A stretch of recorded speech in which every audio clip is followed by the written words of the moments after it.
Hey everybody, it is showtime. It's Corey Poirier here with the Blue Talks Flip Your Script virtual event here with my amazing co-host Elise Rothman. Elise, I'll let you say hello to everybody. Hello, everybody. Super excited to have you here with us today.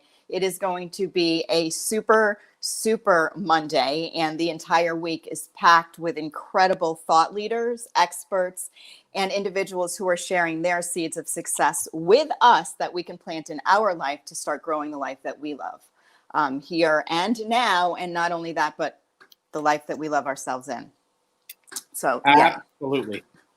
Yeah, absolutely, Elise. And we're going to bring on our first guest fairly soon. We're just waiting for him to jump back on. You know me, I'm always full disclosure. So on the technology side, we want to make sure it's running smooth. So Elise and I thought we'd jump on and introduce everybody and welcome everybody. And yeah, we're going to have our first guest soon. We're going to have 3 guests today throughout this event. I'm super stoked because I've either interviewed and or heard each one of them present. So I know you're in for a major treat. And so I'm super stoked to see what happens and to learn myself and sit in sort of the passenger seat and get to learn. And our first guest is going to be presenting versus us interviewing them. So I'm excited about that as well, because again, it lets me sit in the passenger seat. But also for your comments, as we say all the time, share. If, you know, sharing is caring, even if it's cheesy. You know, share this out there because you'll be able to impact more lives. And so, what I'm going to say is that I'll be there sharing stuff in the background and commenting once he's presenting. And so that'll give me a little bit of chance to be engaged a little bit more than if I'm doing the interview right in the moment. So that's what I like about the presentation side. And also, I would encourage people to like, share, and start watch parties on your own page, preferably as opposed to on this group, because that will kind of block our feed. But if you could just start a watch party on your personal page, in your professional page, in a group, that would be awesome, because the more people that we reach, then the more lives we touch. And I am a huge advocate of growing a world, a happier, healthier world, one well-being at a time. So we can all do our part by starting a watch party and starting to help people seed and grow a life that they love here. Flipping their script, changing their thoughts, and changing their life. It really is that simple. Simple's not always that easy, though, is it, Corey? No, 100%. It's not always that easy. And the other side is, when you mentioned about the sharing side, I mean, it's so easy though, right? It's so easy to share. As an example, I'm actually about to share it up from my page back up to the top, and it's literally just 2 clicks of a button. So as you mentioned, to share and possibly impact in life could just be 1 click away. And I mean, who knows whose lives you're impacting? You could be somebody's miracle today, literally. Somebody could be summoning you to share, and your share could help one person, and that's all it takes. It's like one person in alignment with who they are makes a bigger impact than a world of people fighting for what they think that they fighting for what they want, right? Being aligned to attract as opposed to fighting for what you want. That's a great Mother Teresa quote. She'd never march at an anti-war rally, but she would definitely march for peace. 100%. So, yeah. And you know, it's interesting when I say that, as far as, and you said it as well, as far as it only takes one thing to impact somebody, and it only takes, you know, one action. I have to say that somebody I was talking to the other day did an interview with me, and he said it in the interview, but I mean, I always say it's not my story to tell, but he shared something with me which was so powerful that, you know, I guess how I made an impact, which I didn't realize I was making with this person, that it was it was to such a point that he did the interview with me, and he said before he met me, he wouldn't have been able to do the interview. Like, I helped push him that far. And he said not only that, doing the interview was a big moment in his life. And not to give away, you know, who it is, but I'll say that he was one of the people that was profiled in our book of Why and How, which Elise was as well, in terms of having a quote at the back. And he said that he told a kid that he knew, hey, look, I'm in this book, this best-selling book. And the kid said, yeah, right, you're not in a book. There's no way you could get in a book. And so he opened up the book to show him, and the guy said, oh my gosh, you know, some of the stuff you say must be really true, and you really are doing big things. And he said, so for that kid, for him to be able to impact that kid came from us putting him in the book. Well, how would I know, just saying, hey, who'd like to be featured in our upcoming book back 5 years ago, that it would impact him to the point where he could then impact another kid and change his life? Exactly. So right? one action, one word, one thought, one perspective shift at a time is really what creates and shifts our reality full on. So we just never really know. And that's why, the whole change your thoughts, change your life concept is huge, because our thoughts are more than just, words in our mind, and words are just more than words. They're really a paintbrush and a connection to how we create, why we're here, why we're actually here, Corey. To be creators. And how do we create? We create by thinking about it first. We create by putting that into the world, and our words impact people. So how do we want to make an impact? That's the question. 100%. And, and it is true that sometimes we forget, like I say, and as you said, how easy it is to make an impact. And so I hope people realize it's just one action. It just takes one step. It just takes one small thing. And that's all it takes sometimes to make the impact that can change the world. So yeah, I love one, like a smile, right? You were sharing smiles as you were traveling with Shelly, right? Guys were on a trip and you were sharing one smile, or was it a hug? It was actually a smile. A smile. That's enough, right? Right now, I mean, we can still smile even with our eyes. Absolutely. If you're wearing a mask. Yeah, what we were saying was smiles are free, pass them on. It's so true. It's so true. Hey, Corey, I have a quick question for you, because I know I keep looking away. I'm looking to find us live here on the bLU Talks Experience group. Did you see us, or am I missing it? No, and I'm trying to find it too. So let me see here. And while we're doing that, okay, so let me just do something here. I think I see as well that our guest is on, our esteemed guest. So if you want to... Want me to announce him? I have some information. I haven't officially met him yet, but I'm super excited, because I know that every single guest that you bring on is life-changing, and that's super, super exciting. Oh, thank you. So while you're organizing the tech side here on the group, the official group that we're in, aside from the other ones that you're sharing on, I'm going to introduce our first guest, okay? Sounds perfect to me. Okay, so our first guest is Brad Richard. Okay, he's an author, a speaker, a mentor, and a life coach. He's the author of the book called Man at 50. So basically I'm gonna read it, because it's like right here in front of me. But a journey of crisis, revelation, and survival. His speaking, mentoring, and coaching is focused on helping people move forward with their lives through his unique system of going backwards to move forwards. You ever hear of that 2 steps back, take 1 step forward? I like that. Sometimes you have to be able to go backwards to move forwards, to truly understand the direction that you're heading. So he's currently living in East Texas with his wife. He is a full-time security officer, realtor, and host of the podcast Man at 50. His goals are simple: to help at least one person and leave his story behind for others to learn, benefit, and grow by. We'll tell you more about how you can find out and where you can find Richard in the future, but let's just bring him on, because I'm sure he can tell a little bit more about who he is and share his story with us and help us plant what I call the mind seeds that we want to take into our daily lives and grow on a daily basis. Awesome. So, hello, Mr. Cross Brad. our fingers. Can you hear me okay, Brad? Yes. Hi, Corey. Hi, Elise. Hey, hello. How are you? Well, I just took a blowtorch to my computer and my webcam and my microphone, and just, we had some technical difficulties, and now I have a great poster board green screen behind me that shows absolutely nothing. So I got to tell you, it's got to be the frequency that's out there right now, because I'm on my phone. I had all this technology set up, and I ended up on my phone. So I get it. I didn't blow anything up yet, but I get it. Yeah, me too. Awesome stuff. And of course, I'll add in, just before we let Brad take it away with his presentation, that if you're putting comments in here, feel free to post. As we said, share, like, all that kind of stuff, but feel free to post your comments. And if you have questions for Brad, we will try to get him to tackle them at the end. Brad has given Brad this, I'm saying this out loud so he knows as well, has about 35 minutes for his presentation. So if you can go 30, Brad, then we'll have time for a question or two, and we'll jump right in. So perhaps what'll happen is Elise and I'll jump off and let Brad take over and present, and then yeah, we'll look for questions and we'll comment and share as Brad is sharing some great insights. That work okay for you, Brad? That'll work. Awesome stuff. I assume that works as well for you, Elise?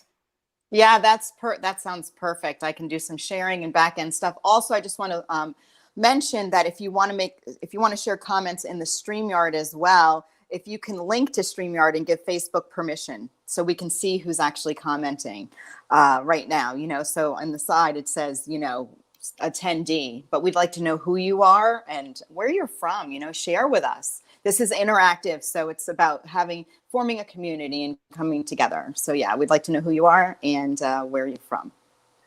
Thank you so much, Elise, for mentioning that. And I'll add one last thing is, yeah, we're using StreamYard this time around. It allows us to broadcast to more platforms, but at the same time, the comments aren't the same as bLive. On bLive, we could see a little bit more. So there's some comments, if we're not seeing you, just know that I'm going around each different platform trying to find your comments and add them in if we miss them. So it is a little bit different, but we're learning as we go. And the one benefit is we can reach a lot more people with this platform. So let's make magic happen. So I'm glad you mentioned that, Elise. Thank you so much. And yes, you're welcome. Awesome stuff. And I'm going to remove Elise and I and let Brad take over. So Brad, I'll let you go to it. Okay, thanks, Corey and Elise. Hi, everybody. My name is Brad Richard, and like Elise said, I'm the author of the book Man at 50, which is my autobiography. And today I had some graphics. I had a picture of my book, and I also had a free giveaway, a handout worksheet that I was going to put up there as well. So I'm sure Corey can make that available to everyone. The free worksheet has 9 steps that I went through personally in my transformation and in my life-changing events that took place. So I will have that worksheet handout for anyone that wants a free copy of it. I'm also going to give away a free copy of my book, and I'll tell you about that more at the end. So I want to start off today by giving you 100% of myself, my heart, and my story, and in hopes that it will inspire you and that will help you in 2 areas. Number 1, it will help you find your light. We hear a lot about find your light, find your passion. I believe that your light and your passion can be found within yourself and within your little person that lives within you. I know mine, that's where I found mine. And so we're going to talk about finding your light, and we're going to talk about your little me and your little person. I want to start off by letting you know that I'm going to have to take a drink of coffee. So bear with me a second. I'm going to lose my voice.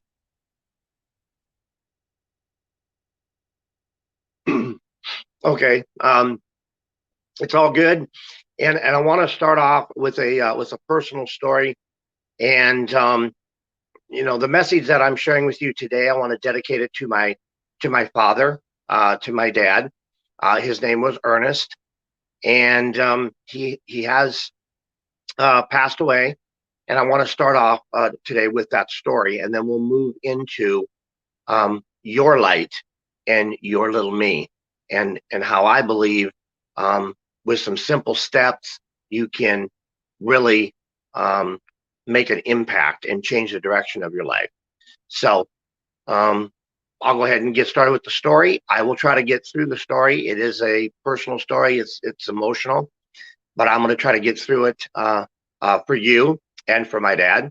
And so it was December in the middle of the night. It was very cold. The telephone rang, and I answered the phone, and it was my sister. And she had told me that my dad had fallen and that he was in the ICU and that he had bleeding in his brain. She told me that all the kids were on the way to the hospital and that I needed to get there immediately. I went ahead and I met my brother in Chicago, and then we flew on to Minneapolis. When we got there, of course, all of my All of my siblings, all of my brothers and sisters, all 9 of them were there, as well as my mother. My mother and father had been separated for many years prior to, prior to this point. And my mom was there, and I gave her a hug, and kind of got an update of what was going on. We all kind of took turns going into the ICU room and talking with my dad. My dad couldn't speak. He was conscious, but he couldn't speak. He could moan and basically, bat his eyes and make eye movement, but he couldn't speak. So we each took a turn, telling him that we were there and that we were praying for him and that we loved him. And we kind of went and we took our turns one at a time. When I took my turn, I went in there and I put my hand on his forehead. I remember that the smell of his hair smelled really sweet, and that was a precious time, a precious moment for me. And I just talked to him and assured him that I was there for him. We all eventually gathered around his room, around his bed, and we began to pray. My dad really took a lot of peace in praying. So we all started to pray around his bed, and we all held hands. And as we did that, his heart monitor and his monitors in the room began to escalate and start beeping and kind of got out of control. At that point, the ICU nurse came in and ended the prayer meeting, or ended the prayer circle that we had, because it was just too much stress on him. We talked to the doctors, and the doctors set up a meeting for myself, my 9 brothers and sisters, and my mother. And we had a conference with the doctors, and the doctors told us the grim situation. He had bleeding in the brain from his fall, and he also had part of his heart had a blockage, and he had a 80% blockage on one side and only 20% volume on the other side. And so the doctors explained to the family that they could not operate on his heart because he wouldn't make it through a heart surgery, and they couldn't operate on his brain because he wouldn't survive that either. The dilemma they had is they could not give him blood thickeners to stop the bleeding in his brain, because that would stop his heart, and vice versa. They couldn't give him thinners for his heart, because then he would bleed out in the brain.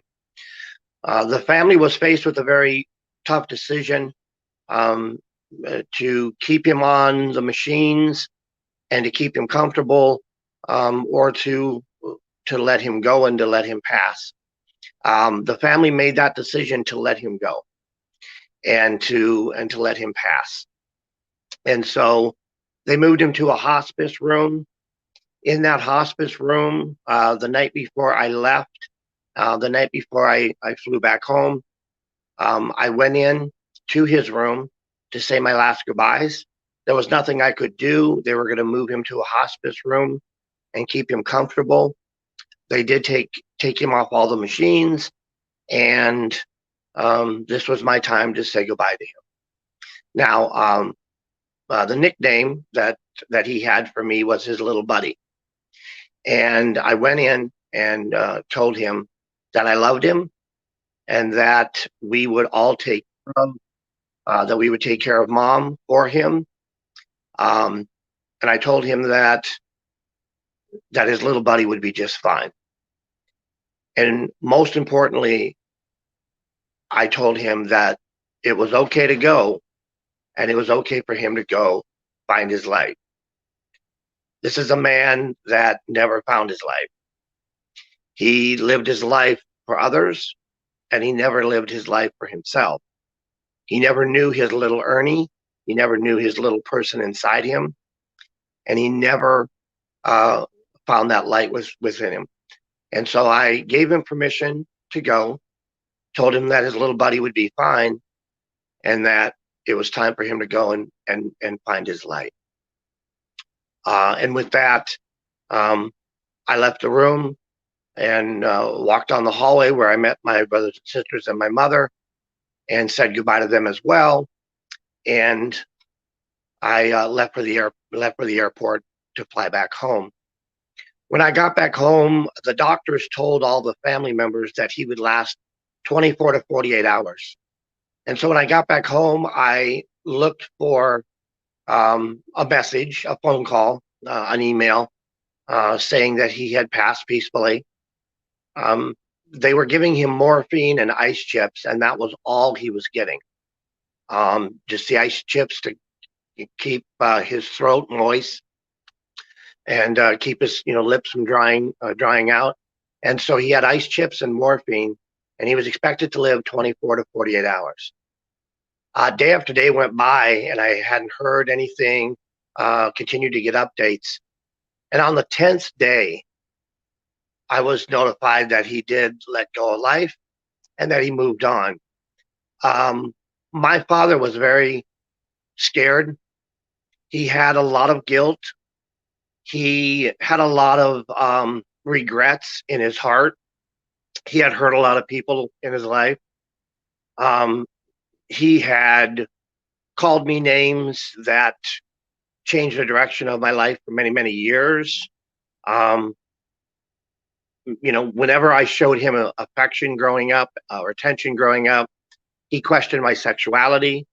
He asked me if I was gay, if I was a faggot, and those things scarred me for a very long time. So he had a lot of things, and he had a lot of things in his mind and in his heart, and he was very scared, and he refused to go. He fought his death for 10 days with nothing but morphine and ice chips. And when he left, he left scared and no light and a lot of fear and regret. When he had passed, I kind of reflected on his life and my life as well. And I found it very ironic that in life, he had a lot of delusional thoughts, a lot of things that he imagined in his mind that wasn't true, a lot of anger, and he never showed love the way most people do. He didn't know how to show love and express his feelings. So connecting those two things together, I found it very ironic that he died from a broken heart and a broken mind. The bleeding in his mind, to me, represented negative thinking and regret and guilt and hurt and pain that he thought of daily. And he missed my mother tremendously when they separated up to the day that he passed. And holding all that love and not knowing how to express it in his heart, he also had a blockage in his heart. So there was some manifestations, I believe, and with a blocked heart and a mind clouded with blood and negative thinking, that was his state when he left. So telling you that story is my way, and it's my message to you, how important it is to find your light and to find or reconnect with your little me, your little person, and really go back and connect with them. I know for some people, for me, it was very difficult to do that. But I beg you and encourage you to go back to your little person and reconnect with them. They need your love. They need your support. They need your adult guidance, and they need to be protected. And for me, I had to introduce my adult self to my little Brad, and I had to love him and protect him and promise him that no one would ever hurt him again, and that I needed to bring him forward into my adult life, and that together we needed to move as a team. So with that being said, I want to get into 9 steps, 9 things quickly here that I did personally to move forward with my life. I went through 2 failed marriages. I lost 2 of my sons. 1 I've reconnected with, and I lived a very challenging life. And I was codependent for 50 years of my life until I made a transition and became a man at 50. And I am 56 right now. And at the age of 50, I had a major life-changing event, and that turned everything around, and now I'm moving forward. I'm on my cell phone, so if it's a little shaky, that means my hand is shaking. So bear with me. So let's get into your light and your little me. Where is your light? Where is your passion? Where is your light? Where is your spark? I believe that you can find all of those things with your little me, with your little Bobby or your little Susie, or insert your name here. I believe you can find all those things with that little person. They're still there, and they're always with you. And going back to move forward means going back, re-embracing your spirit, your light, your dreams, your spark, your childhood naivete, and going back and recapturing that for yourself and for your hopes and your dreams, and then bringing that back into present day so that you can move forward and be the very best you can be.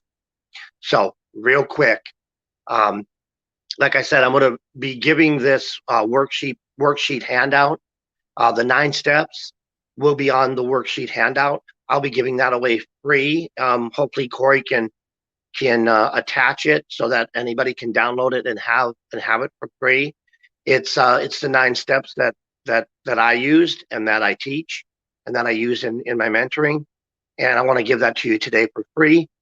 And also, the first person that sends me an email to manat50thebook@yahoo.com with the subject line "Found My Light," I will send you a free autographed copy of my book. So, step 1, when I grow up,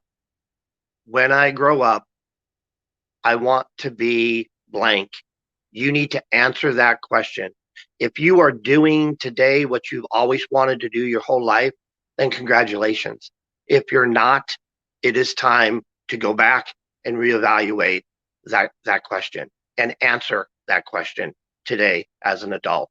When I grow up is the first step, and that's the first question. You need to write that down on that sheet. When I grow up, what do I want to be? It's very important that if you had a nickname growing up, what was that nickname? Do you resonate? Do you connect with that nickname today? And if you do, and it has a positive effect on your feelings and emotions, then I encourage you to use that nickname today in your life in one form or another. Use it so you can relive that spark and relive that energy when you heard that nickname and how it made you feel. So that's part of part 1. The second part on that worksheet is your goals and dreams. Please write your goals and dreams down. Write them down. See how close you are to them or how far away you are from them today. But write them down. Then step 3, write down activities, events, fun things that you did as a child, and write down your happiest memories of activities and things that you did when you were young.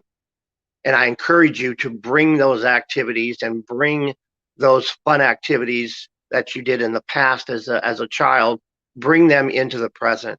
Do them today. Relive the fun and excitement of those activities today, even as an adult. It's okay. You have permission to do that. You control that, and I encourage you to do that. Step number 4, look at your influencers in your life. The positive influencers that you had,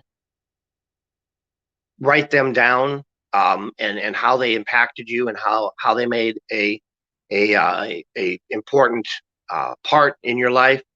And more importantly, the people that were a negative influence. Your negative influencers in your life is so important to write those down, because as an adult, it's your responsibility to go back and change the effects of those negative influences in your life.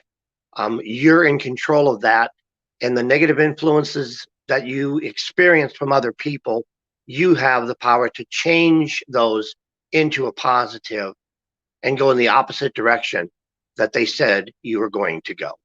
So that's step number 4. Step number 5 would be, excuse me, path. The path that you took. Did you take the easy path or the overgrown path? And just look at the path that you walked down and kind of reflect on your life and look at what path did you take in different areas of your life. Was it a good path, or was it a dead end? Was it too overgrown and you couldn't get through it? And the real cool thing is you have the power and the strength. You have the option to walk backwards and go back to the fork in the road and choose the other path if you believe that you're on the wrong one. No one is stopping you, and you have the power of choice to go back to that fork in the road and choose a different path. So next step, and in the worksheet, you can write these down, because at the end of the worksheet, I encourage you to sign and date the bottom of the worksheet. And that's signing it and dating it is your commitment to yourself and your little person.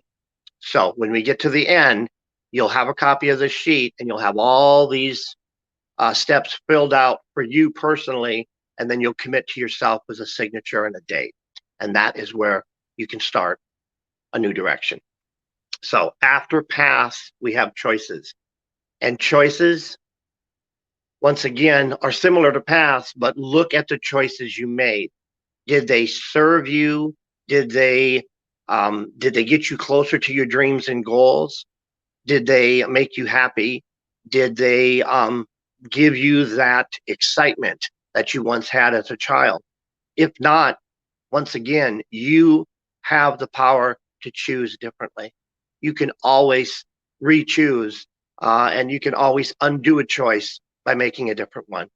So write those choices down and decide to make different choices if you feel you need to. The next step is very important, and this is probably the most important part in this exercise and in this worksheet, and that is be responsible. How responsible are you from 0 to 5?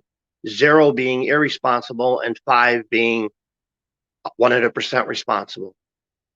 We tend to blame others, and you hear people say it's because of my childhood or my mother or my father or where I lived or I was poor. I had a lot of negative influences, things of that nature. As an adult, it is time to take 100% responsibility for yourself today, and take 100% responsibility for your little me. Take responsibility for them, protect them, love them, and make sure that their goals and dreams become yours today, because they're one and the same. and move forward and take full responsibility for your life and for their lives. That is so very important. And step number 8, changes. On that worksheet, write out the changes that you want to make, the small baby steps and the small changes that you want to make to change the direction that your life is going in. And that is the finale and the crescendo, of this change and this worksheet and this step-by-step process. Once you have those changes identified, all of the previous steps will help you make those changes and will give you the motivation and the strength and the understanding to implement those changes and move forward in any direction you choose to go. So with that being said, the 9th step is questions and answers. And I think we're going to get into some questions, and I'll try to give some answers to your questions with Corey and with Corey and Elise when we come back. But my final word to you, and I'm going to wrap up here, my final message to you is love your little person. Love your little person.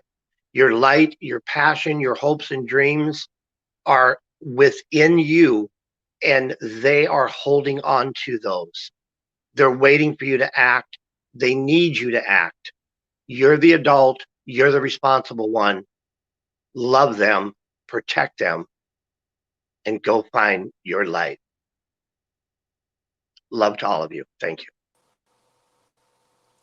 Wow. Can you hear me, Brad? Yes, I'm here. Wow, I just got to tell you, boy, it is amazing. I love when the universe just provides us a mirror of what we know and confirmation. And working with a little me, the mini me, is so key. So key. I have goosebumps. When I work with my clients, the first thing is when we're feeling something chronically that keeps showing up in our lives, I always ask, how old are you right now? How old is that feeling? Right? Because we get stuck at a certain age, and that version of us runs our show. Yes, exactly. Until they know that they're okay and that they're safe and they can integrate in who we are. I love it. You are a beautiful soul, and your story is so profound. And those 9 steps that you shared, you could just take one of those steps and plant that seed in your life and have that grow. Super powerful, super powerful. Thank you. Thank you. Well, actually, thank you. You're welcome. Like I said, I'll make the sheet available as a free PDF download, and you guys can, figure out how to get it to everybody. Yeah, if you actually email it over, I'll be more than happy to actually add it as a downloadable file to the group, and then they can go and add that to the other files that they have and other steps that they can take. So I'll be happy to do that for you. Yeah, for sure. And then I'll give my book away to the first person that emails me with "Found My Light." What was the email address again? I'm going to put it in the comments below. It's manat50thebook@yahoo.com. Manat50 the book. Manat 50. It's 50. Manat50thebook@yahoo.com. Hi, Corey. Okay, and the first person to email you. What are they emailing you again? In the subject line, they can just say hi, and in the subject line, put "Found My Light." Perfect. All right, Corey, you there? Can't hear you. How about now? Yes. I turn the mic off so that I'm not doing anything in the background that's interrupting the presenter. And then, of course, I forget sometimes, turn it back on. Brad, you crushed it. I knew you would. I've had the opportunity to interview you now 2, maybe 3 times. You've interviewed me. So I've had the opportunity to hear your story, and I knew you were going to absolutely bring your A game. It's not that there was questions, but there were some comments that I want to share with you just before we let you run. And so there were a couple of comments at the end I thought were powerful. Elise had a really nice comment about your words of wisdom. But also one person put that they wish everyone would accept responsibility for themselves and for their life. And then another person put such a great story. And then third person, thank you, great show. So I'm going to say show means your presentation. So you absolutely crushed it, my friend. So there were some great comments on what people took from your story.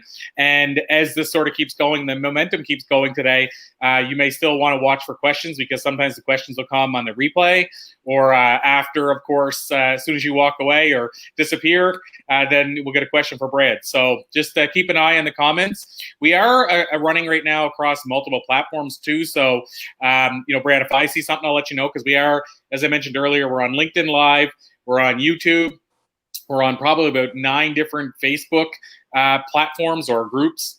And so, so there's lots of places comments can come, and some don't show up in StreamYard depending on where the comments came from. So, Brad, I'll keep an eye too, and if I see your name, I'll make sure to pass them over to you. Okay. Same here, Brad. And one last thing, if anybody wants to reach out to me, I do do a complimentary, like a one-on-one session, and they can reach me through the website. And I'd love to talk to them about where they're at and their little person, and kind of walk with them in their journey. So it's all about value. I love that. And so if they want to reach out to me, I'd love to hear from them. Awesome. And I'm going to put your email, I'll put your contact information in the comments below as well. Okay, cool. Awesome stuff. Thanks, Elise. And thanks so much, Brad. You, like I say, you absolutely crushed it. I knew you would. It's so great to have you on board. So thank you, my friend. We'll send you to the back, and then we're going to bring up our next guest. But again, I thank you. I thank you. I thank you. Thanks, Brad. Wow, such a powerful story, Elise. And one of the things that happened last time around, which I love, is that people have been so gracious and vulnerable in sharing their story and allowing themselves to be vulnerable. And I really feel that's where other people learn, and that's when other people open up. We had last time around, if you remember the comments, Elise, of people saying, I needed to hear this, or tears were streaming down my face as they were saying this. And I think those are the type of things that happen when somebody's so open about their story, like Brad just was. So I don't know your thoughts on that, but that's my thinking. Well, and I'm listening to about how he has this understanding and awareness about what his father has been going through or went through towards his, what I would call transition, because, death is kind of a rebirth, and I believe in transition, and I believe that relationships just change, right? The dynamic of how we relate to somebody or something changes, right? And we're still connected. It just depends on the station that we tune into. But during his transition, he was really, his body manifested some physical sort of messages that sometimes get hidden. And the way that Brad was able to define and recognize the guilt and the shame and the torment and holding on to resentment, and how that actually manifests physically in our body. I work with my clients all the time on how their physical manifestations are really gifts and messages and opportunities for them to go into their inner child. I love that he speaks about the little me, and to go into the little me and let the little me know that they are now safe and that they are now loved unconditionally, right? And to let go of some of this guilt and shame that we hold on to, and recognize that we do deserve to feel a certain way. So he was really spot on with his definition, and sort of like how he related his dad's physical challenges to what he'd been holding on to for far too long. So that is, if you take anything away, right now is an opportunity to forgive yourself for holding on to something for far too long, because it takes up way too much space in our ability to be happy, which is free. I know I'm like, I could fly the flag. Happiness is free. Happiness is free. Happiness is free. So what's holding you back, right, from really embracing that while you're figuring it out along the way? So a lot of powerful stuff that Brad had to share. So thank you for inviting him on as our really getting, right out of the starting gate. Perfect. Absolutely, my friend. So having said that, now would be a perfect time to bring on our next guest, because I want to make sure we got a short schedule, meaning like we have a short amount of time for 3 powerful guests. So I want to make sure we bring them all on and give them all some great, I'm going to switch the outlook here so we can see each other better. Which one's better here? Hi, everyone. That's a good one. I like that. That works. Yeah, absolutely. So Linda Marshall, I'll let Elise say hi. Hello. Hi. Nice Hi, Corey. meeting you. Nice meeting you, Elise. I've seen so much of you on screen that it's an honor to finally be here. Oh, I feel the same way. I got to, hang out with your bio and put your social media bites together. So I feel like I kind of know you, but it's nice to meet you face to face. Oh, it's great to be here. It's an honor, actually. Well, and Elise has been the one that's been super organized today because we were talking behind the scenes, and I think I was going to be doing some introducing, but she was the one that's been super organized and grabbed all the bio stuff and everything. So Elise, I don't know, are you going to be introducing Linda as well today? Well, you know what, Linda, I'm just going to let everybody know that you are a voice and a spirit to be reckoned with. I mean, that's what I got basically out of your bio. I mean, if I was going to break it down into a few words, and I know that what you're able to do is you're able to help individuals on a profound level recognize the power of grief in a way that they probably haven't recognized it before.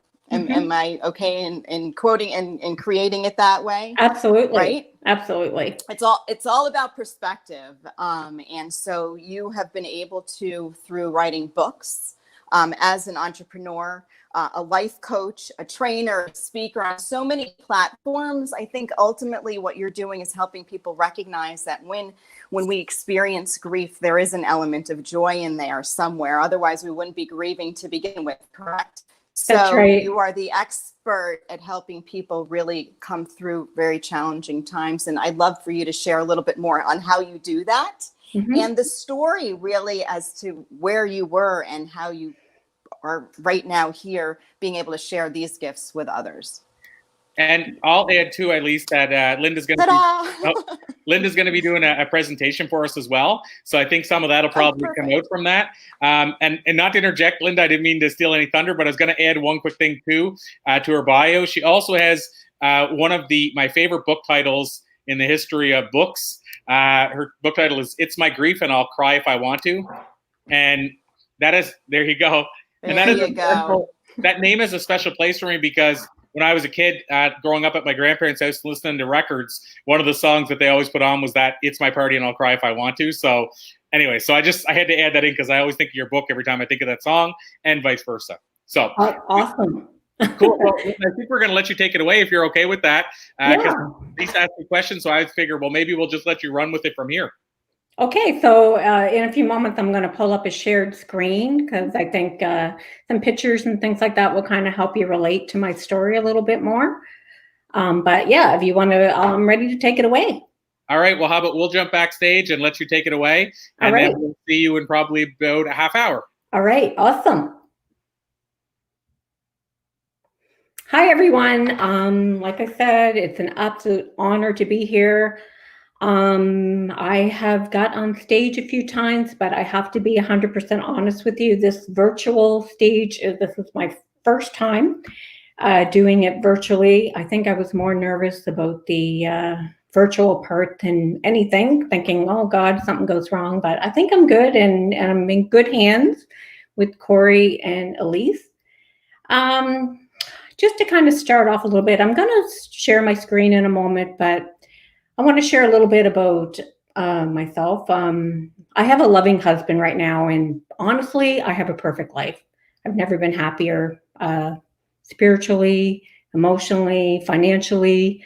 I'm a happy person, and I need to tell you that before I tell you the sad parts of my life. So I want you to know from the start that I have a great life and I'm happy. But I am on my third marriage. I lost some other relationships due to mental illness, depression, addiction, suicide, lost a loved one to suicide. And this is just how the cards landed for me. I was also sexually assaulted when I was 19 years old, but I'm not a victim. I guess you have to be a victim before you're not a victim. But right now, I'm not a victim. But there were times that I definitely did feel like one. I'm happy. I'm a happy person, and I'm even told I can be fun.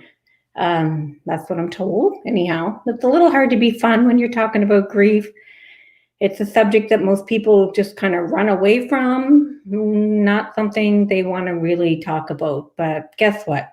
We're all going to die someday. And we're all going to lose people that we love someday. And there's more to grief than just death, but there's a pretty good guarantee that in life we're going to learn what grief really feels like. So what I want to share with you today is how I've learned to grow alongside of my grief. We don't really get over it. There's no big closure thing. Oh, it's over. There's some closure there now. But really, we don't really get over our grief. And do we really want closure? Do we really want to forget about our loved ones? If we died tomorrow, do we want to be forgotten about? Of course not. We want to honor our people that we've lost. And that's really what I've learned how is to move forward in my grief alongside of it and still keep our loved ones very close to our heart forever. And sometimes it's just a choice. Now, my story of grief, business, life, in the universe, to go with our blue card, our blue book that just came out, is really something I hope that can motivate you and give you some hope in moving forward. So I want to kind of share some slides now, kind of help you relate to my story. Let's give this a try. Like I said, I'm pretty new at this. Okay, share screen.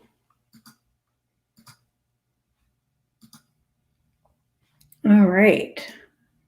Play from current slide. All right. Not so bad after all.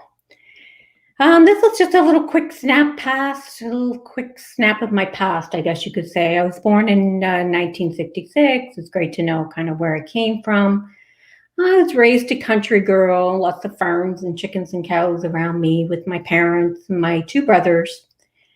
Our form of entertainment as a child was really quite simple, and those that were born in the 1960s can maybe relate to this. Reading cartoons, we played Monopoly on rainy days, and we also liked to camp. This is a phone that looks something like the phone that we had that I shared with my grandmother next door. And as you can see, my two loving parents here and my brothers. The tent, well, that was kind of our pastime. We were not a rich family by all means, so we had to find things to do. I started working when I was 12 years old, raking blueberries just so I could get my own clothes for going back to school. So that, being fashion and style was always something that was important to me. The tent is not the exact tent that we had, but we were seasonal campers, believe it or not. We had that tent sitting on a seasonal lot, and I'm sure we were definitely the only people with that. My dad was an entrepreneur. He always had the next best thing on the go. He liked to have a drink. I thought, that was pretty normal, but he did like to have a beer quite often.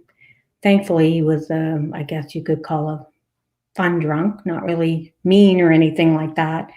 My mom, she was a homemaker and mostly home until we were probably in our teenage years. So just a quick little past of where I came from. One thing I did learn when I was young is that hard work does pay off and no work will get you nowhere. So that was one lesson that my parents did a really good job at teaching my brothers and I. In 1985, when I was 19 years old, I had a secret. And when I wrote my recent book that came out this year, I decided it was time to share my secret because I believe this was a part of grief as well. Many years ago, and I held this inside for so many years, I was sexually assaulted at a university party. I guess the word you could use is date raped. He gave me a drink, and I really don't know what was in it, and I stumbled my way to bed to sleep. And later he followed me. I never talked about this until years later. I think it was in 2013. I was doing a training when I volunteered with the Halifax Regional Police on a sexual assault training course. And I realized at that course that, I needed to talk about this too. And the Me Too movement as well made me bring it forward. And the reason I bring it out is that I believe when something like this happens to us, that we also lose a piece of our own dignity and our self-help, self-worth. And I think I lost a piece of that night. And it took years to regain. And loss is really why we grieve. And even in situations like this, we are dealing with grief, because loss equals grief and pain. And I felt that. It was a traumatic event, and I held it in for many years, and it did lead to some fears and anxieties. And thankfully, I processed this, and I'm able to move forward. But it's so important to talk about these types of events in our life, and to find our safe space, and to know, where we can share events like this. It doesn't go away. You can't just tuck it under a mat or think that it's just going to disappear from the back of our mind. We have file folders in the back of our mind that are holding everything, and all the traumatic events that are in our life, and the ones that are left unprocessed are the ones that can cause a lot of different mental health problems later on. So I really felt it was important to share that. In 1986, I was always a dreamer, and I have to say a hopeless romantic. And I also have kind of a really warped sense of humor. My friends that know me well know that. And I love to laugh, and I love to have a lot of fun. And it's really hard to show that right now, doing a grief talk. But my first husband, Troy, he was hilarious and lots of fun. I met him, fell in love, loved to laugh. He liked to have a drink just like my dad. We really do attract what we know and what we feel most comfortable with. We fell in love. We got married, had 2 beautiful children, Amanda and Alicia. They're now grown, which I'll show some pictures later. But here they are, just little babies. And he was a marine electrician. I worked in administration in the government, just like my mom did.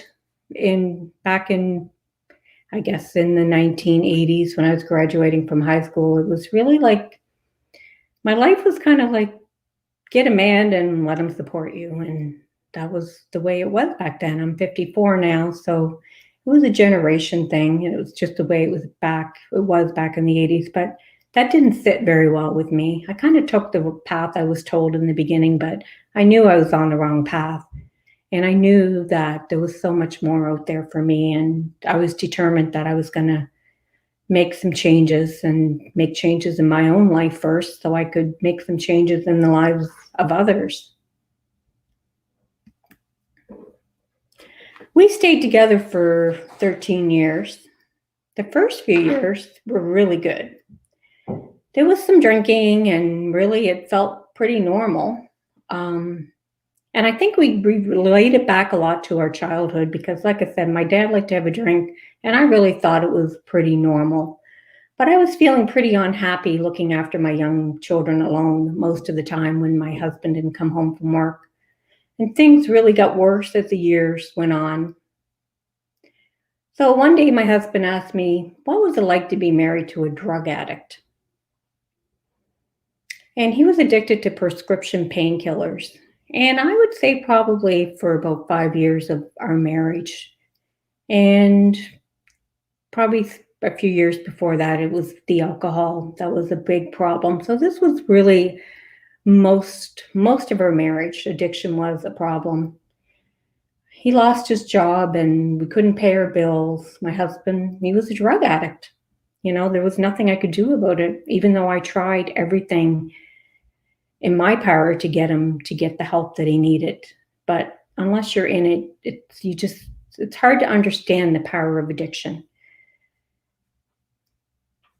I had a mini nervous breakdown at my work. I just couldn't handle it anymore. It's just too much. There were so many lies, and missing money would go missing. Out of desperation, I joined Al-Anon, and that was the best thing I could have ever done.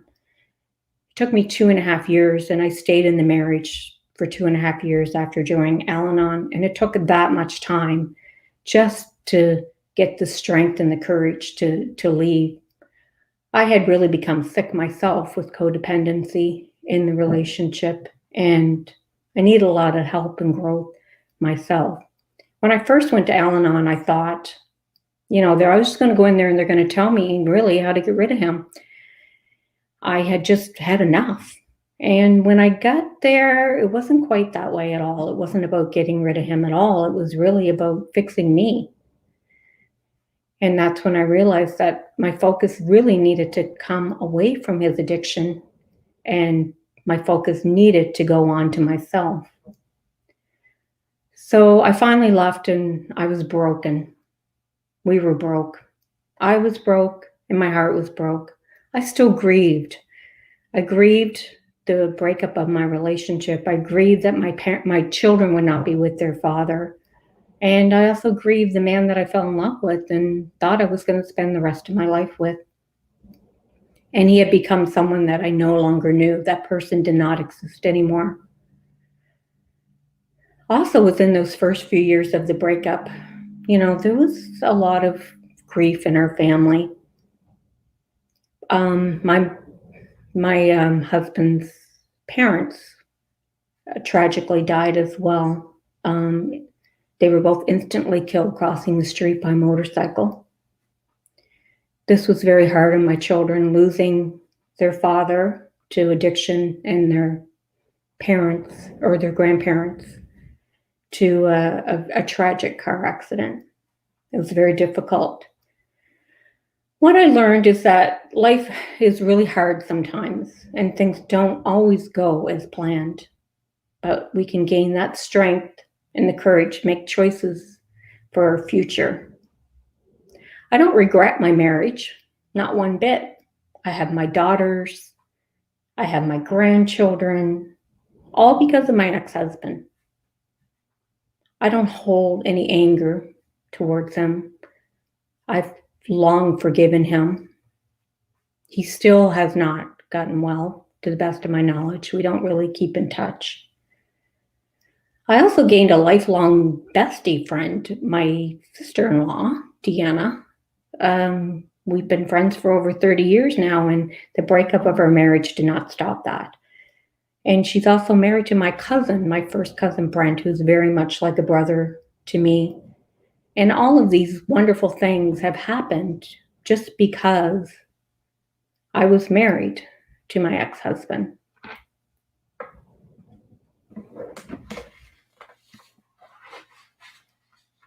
Well, when we separated, we were on our own. I was a single mom. I had no financial help at all. I was basically broke, and there wasn't much money that you can make in the government, provincial government, in administration. My ex-husband at this point would go missing for months. When we first separated, he was gone for 8 months. Nobody had any idea where he was. I believe he was homeless on the street somewhere. I seek counseling for my kids and myself. And self-care was really something I was just learning about. I lost myself completely to codependency, and I was really determined I was going to find myself again. I really remember one story that resonates with me. And one day I took my girls. This was our first winter alone. And it was tough being a single mother. Went to the grocery store in my junker car that my dad had fixed up for me, just so I could kind of get the girls from one place to the other. And we hadn't had a car in a while. It was really cold, and there was no heater in the car, and we were driving from the grocery store. And I also had a donut on the tire from a flat the day before. The kids were in snowsuits. I really felt like a complete and total loser. I promised the girls that day things were going to change. And I made that promise directly to them. It was a verbal promise that I said, girls, this is not going to stay like this. This is going to change. And I made a promise, and guess what? It did. And the three of us were still standing, and changes started to happen because I changed the way I've seen the future, and I know that we deserve so much better than this broken down car with no heat and my kids in snowsuits. So I went back to school full time at Mount St. Vincent University. I had to go full time because I couldn't get a student loan unless I went full time. And I didn't have the money to pay for school. And at the time, the government only paid for school if it was related to your job. And administration wasn't something I wanted to grow in. I wanted to change. And that used to anger me a lot because the management and the professionals used to get their education paid for. So I felt that was really unfair. So anyhow, I did it anyhow. I got a student loan. I somehow managed to go a year with my kids still, I guess they were, 9 and 11 when I started, and continued to do my school full time and work full time and look after my kids. And there was no help back then. I couldn't get any daycare help or anything like that. So there was a lot of juggling going on. I did end up finishing my program and I graduated. I got a couple awards along the way, so I was pretty proud of myself. There's one Joyce Kennedy Outstanding Adult Learning Award I got in 2001. And so that really made me feel very proud. And actually gave me a few bucks too, which was great. In 2000, I started dating Barry. I fell in love again, and he became the love of my life at the time. I was 33 years old, and I really thought I was old to be starting over, but that makes me laugh now because I wasn't. And starting to feel a little old now in my 50s, but it's mostly from some of the back pains and aches getting up in the morning. But overall, I'm doing pretty good.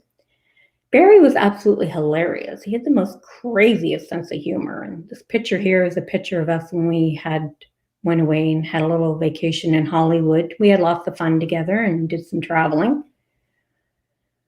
And I'd love to share one of his crazy jokes because, good God, they were crazy. But I really suck at telling jokes, but I love to laugh at them.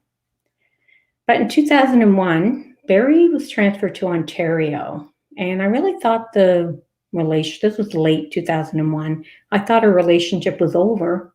I was still in school and single mom, and we didn't live together or anything at that point. So he was gone. I finished my school and I landed a good job in Halifax in the IT sector.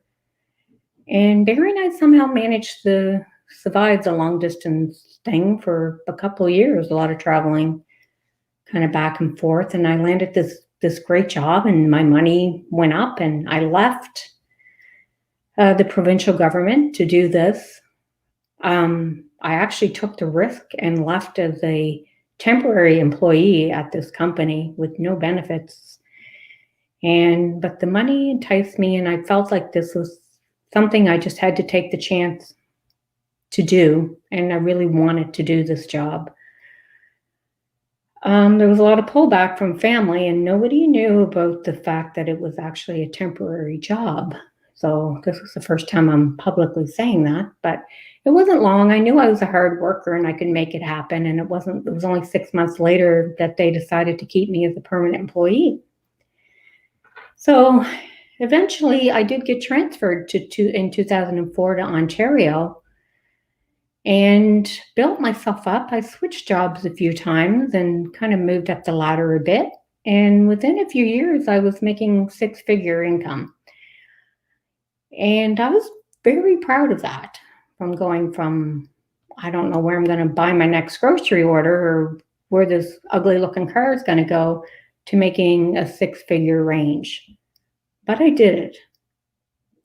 So Barry and I, we were pretty happy. We had my 2 daughters. We loved our dogs, Jacob and Noah. We formed a common law marriage, and we had great jobs, nice home. Life was really good. And guess what? I finally had what I wanted. Or did I?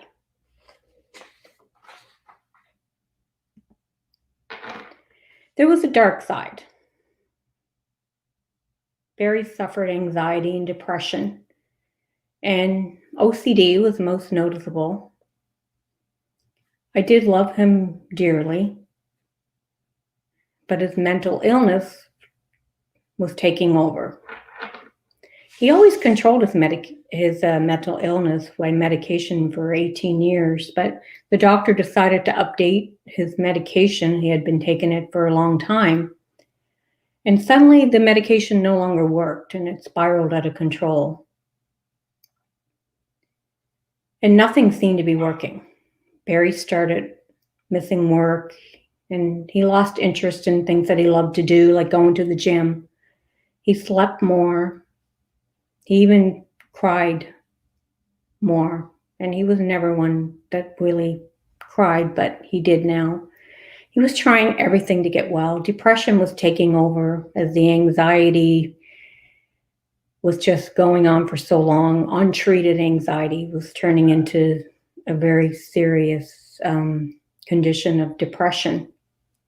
He tried hypnosis, acupuncture, psychiatry, everything. I didn't know what to do, but one day I said, I got to get some help. These things aren't good. And I didn't have any training or anything at the time in terms of mental illness or suicide or any of that stuff. So I think I called the nurses 811 or whatever it was in Ontario at the time and asked, gave them the symptoms. And they told me to ask him if he was having thoughts of suicide. So I did. And he said that I wouldn't want to know what he was thinking. And he admitted it. And he said that that's common for people that have depression, just to have thoughts of suicide. That doesn't mean that I'm going to hurt myself. And he promised that he wouldn't hurt himself. But I still was very worried about him and mostly worried that he was so sad. I believe that he wouldn't hurt himself, but I was so worried for him being so sad. And I didn't want him to feel this way. I wanted him to be happy. So I took him to emergency, and it was a really bad experience. We went to emergency in Ontario, and they put him in a dark room, kind of locked him in. There was somebody on a suicide watch across the hall, and the police officer, guards sitting outside, and they didn't want to give Barry any blankets or anything to keep him warm. They kept him there overnight, and the psychiatrist, who happened to be his own psychiatrist that was on duty, came in, talked to him, and he just wanted to go home at this point. It was just an absolutely horrible experience. I was scared for him to go home. I just didn't want him to keep living so sad. But he insisted, and I begged them to help him, and they said they could keep him in, but they described a really horrible program that he'd have to go through. And anyone that knows Barry likes to know that, or knows that he likes to kind of do things on his own schedule. So he left the hospital feeling very hopeless and unsupported, leaving the hospital. And for 2 weeks, he actually started to act like he was feeling better, and I believed him. I believed that he was feeling better. We all thought he was feeling better. The girls and I would talk about it, and it's like, I think he's doing better now. This is absolutely great. But on the morning of February 17th, 2011, Barry took his own life that morning, and none of us expected it. We thought he was getting better. I found him that morning, and it's an image that I'll never forget. I was heartbroken and shattered, blindsided by it. I really felt my life was over too. Like, how do I move forward from this? Like, how do you get over something like this? We had 4 wakes. We had 1 in Ontario and 3 in Halifax, which is our home city. And I remember talking to him at the wakes when nobody else was around, had family time, kind of spending time with them. And I would talk to him as if he was still alive. Kind of tell him, I even got mad at him for doing what he did. And then I'd tell him who was coming and kind of what to expect next. I remember the day that he died, and I came down the stairs looking for him because he wasn't in the bed. And He always slept in longer than I did, and this is very strange, and the blankets didn't really look like they had moved very much. So I went down looking for him, and the TV was on, and the sofa where he always sat in one particular place. He had OCD, so he's a very specific, with the pillow on the table, on the coffee table, and I still picture it because I had a visual of him sitting there watching TV. It was like he was right there in front of me. And that was before I actually knew that he had passed on, but I knew something was definitely not right. So this changed everything for me. But I'm so thankful for Barry. Like, it was him, it's because of him I am who I am today. There's just no question. He changed me. I mean, he died that day, but I'm still here. And I'm still standing. And I kept believing in something higher, some sort of plan of some sort. I just knew it was there. I didn't know what it was going to be, but I knew it. So I started searching for some sort of future. My job that I made 6 figures didn't really mean that much to me anymore. My priorities had changed. I still needed to make money to pay the bills, so I had to figure out what I was going to do with my life moving forward.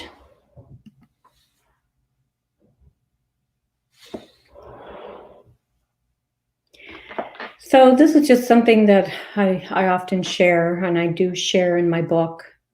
And, how did I move forward?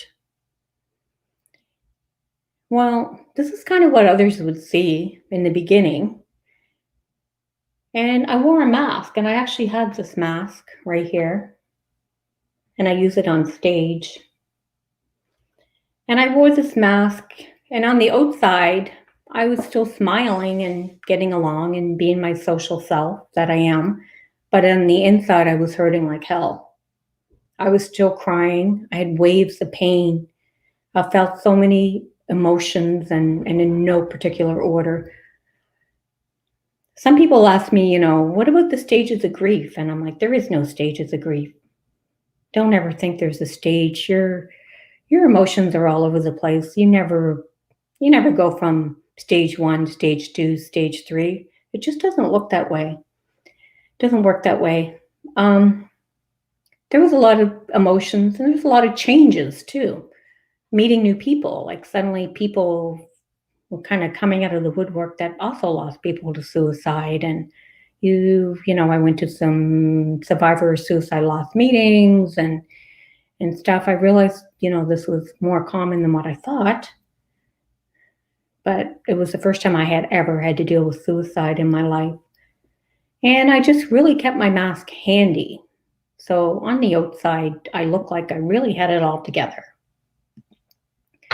But on the inside, this is really what I look like. It was like a scramble going on in there. It's like eggs scrambled all up in my frying pan. But I did keep wearing my mask.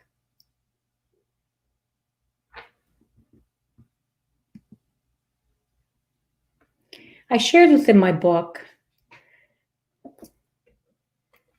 And if you can see in the picture there in the bottom right-hand corner, it's the necklace actually in that little grief diagram. And I have the necklace on here today. I always wear it when I'm doing any type of presentation. And about a week after I got back to Ontario, after leaving Halifax, I noticed a piece of the diamond was missing. And that's that little white spot. It shows that there's no diamond. And there is no diamond. When I first seen it, I thought, I got to get that fixed. Like, this is the last piece of jewelry that Barry gave me. And I'm like, I want my necklace. And then I don't know, something just kind of came over me. It was just a very strange feeling. And I thought, it's so strange that this hole in my diamond, heart-shaped diamond, has gone missing. And I felt this is the piece of my heart that he has taken with him. And it will be a piece that belongs to him. That little piece will belong to him forever. He's changed who I am. He's a part of what I do. And, you know, he will never be forgotten.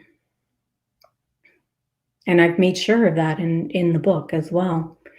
So I kind of use this little diagram as well, and it kind of describes what the grief wave is.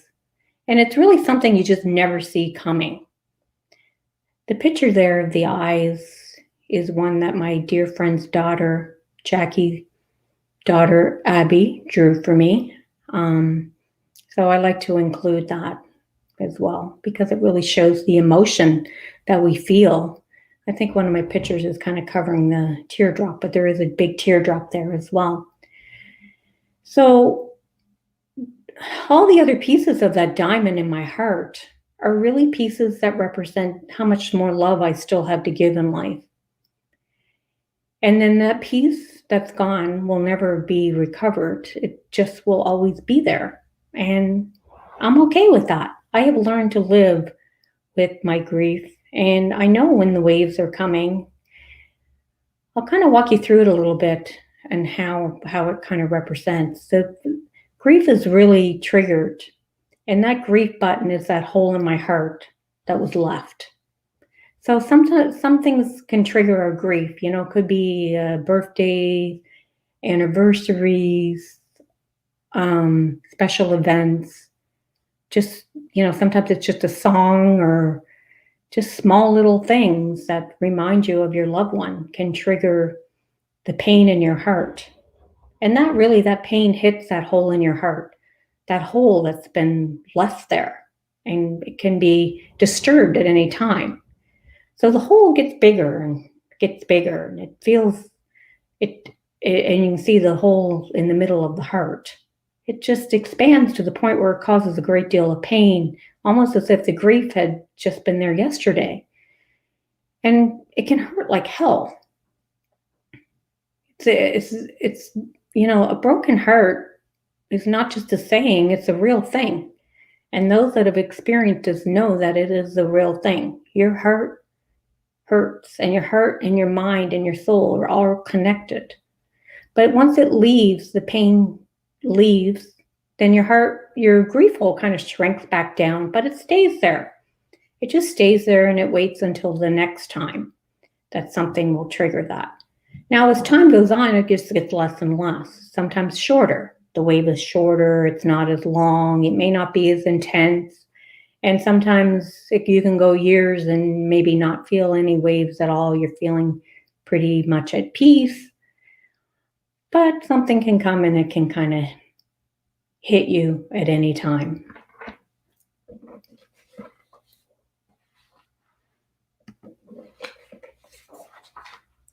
So this is a picture of Barry. And I think we were actually in San Diego at the time. And I took a picture of him looking over the water. And I thought, when I was going through some pictures after he passed away, this really reminds me of him being my biggest cheerleader in the sky. I feel like he still watches over me and he wants me to be happy. I've found some sort of unknown strength and power within myself that I never really knew that I had. If I were to look back 10, 15 years ago, I would never think that I'd be sitting here doing this presentation right now.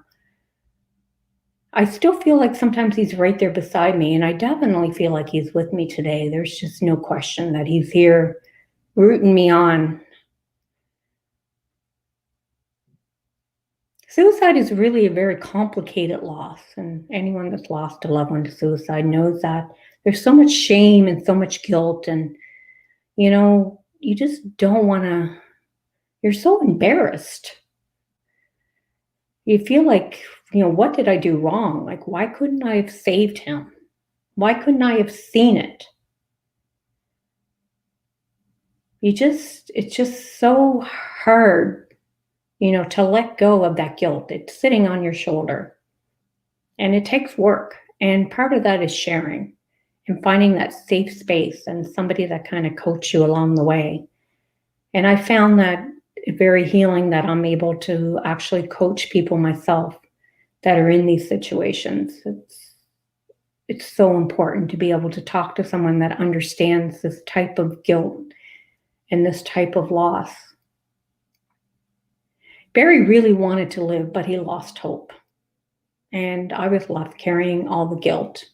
I often asked myself in the beginning, and there were times I was very angry too, like, why wasn't I enough? Why couldn't you have lived? Why couldn't you have stayed? So I had to forgive myself and move forward.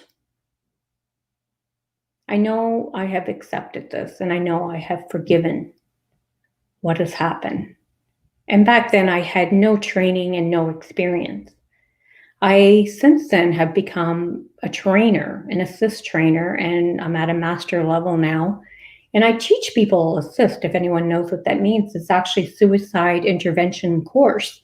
It's a 2-day program that certifies people in suicide intervention. So I do that in Barry's memory every time. Every time I do this course, I do it in his memory. And I hope that by teaching this to other people, that they can see things that I was unable to see at the time. And most people can't, because we're not superhumans, and we don't think that way. We don't expect that our loved one is going to go do this. It's not something we ever expect. So I'm so grateful for Barry in my life. Like, he is someone that means a lot to me, and he always will mean a lot to me. So how did I go from despair to living again? Well, I definitely used my lessons, the lessons that I've learned from all the stories I've just told you. I would look back and I would say to myself, I can do this. I've experienced grief before. I can learn from that, and I can move forward. So I went back to school. I, just started to look after myself. I leaned on all my friends and my loved ones. Down the bottom right-hand corner, there's pictures of me and my daughter, myself and my besties all here, my friend Terry, with just myself and Terry in one picture. And then the bottom picture, my friend Jackie, Deanna, who is my sister-in-law, and Carol Ann is my cousin. All these people I leaned on. And really all it really takes is just a small seed, something just a very tiny seed that you can grow one day at a time. Just take a little baby step each day. Life is a journey. And also get that help and support. Don't take this grief journey alone.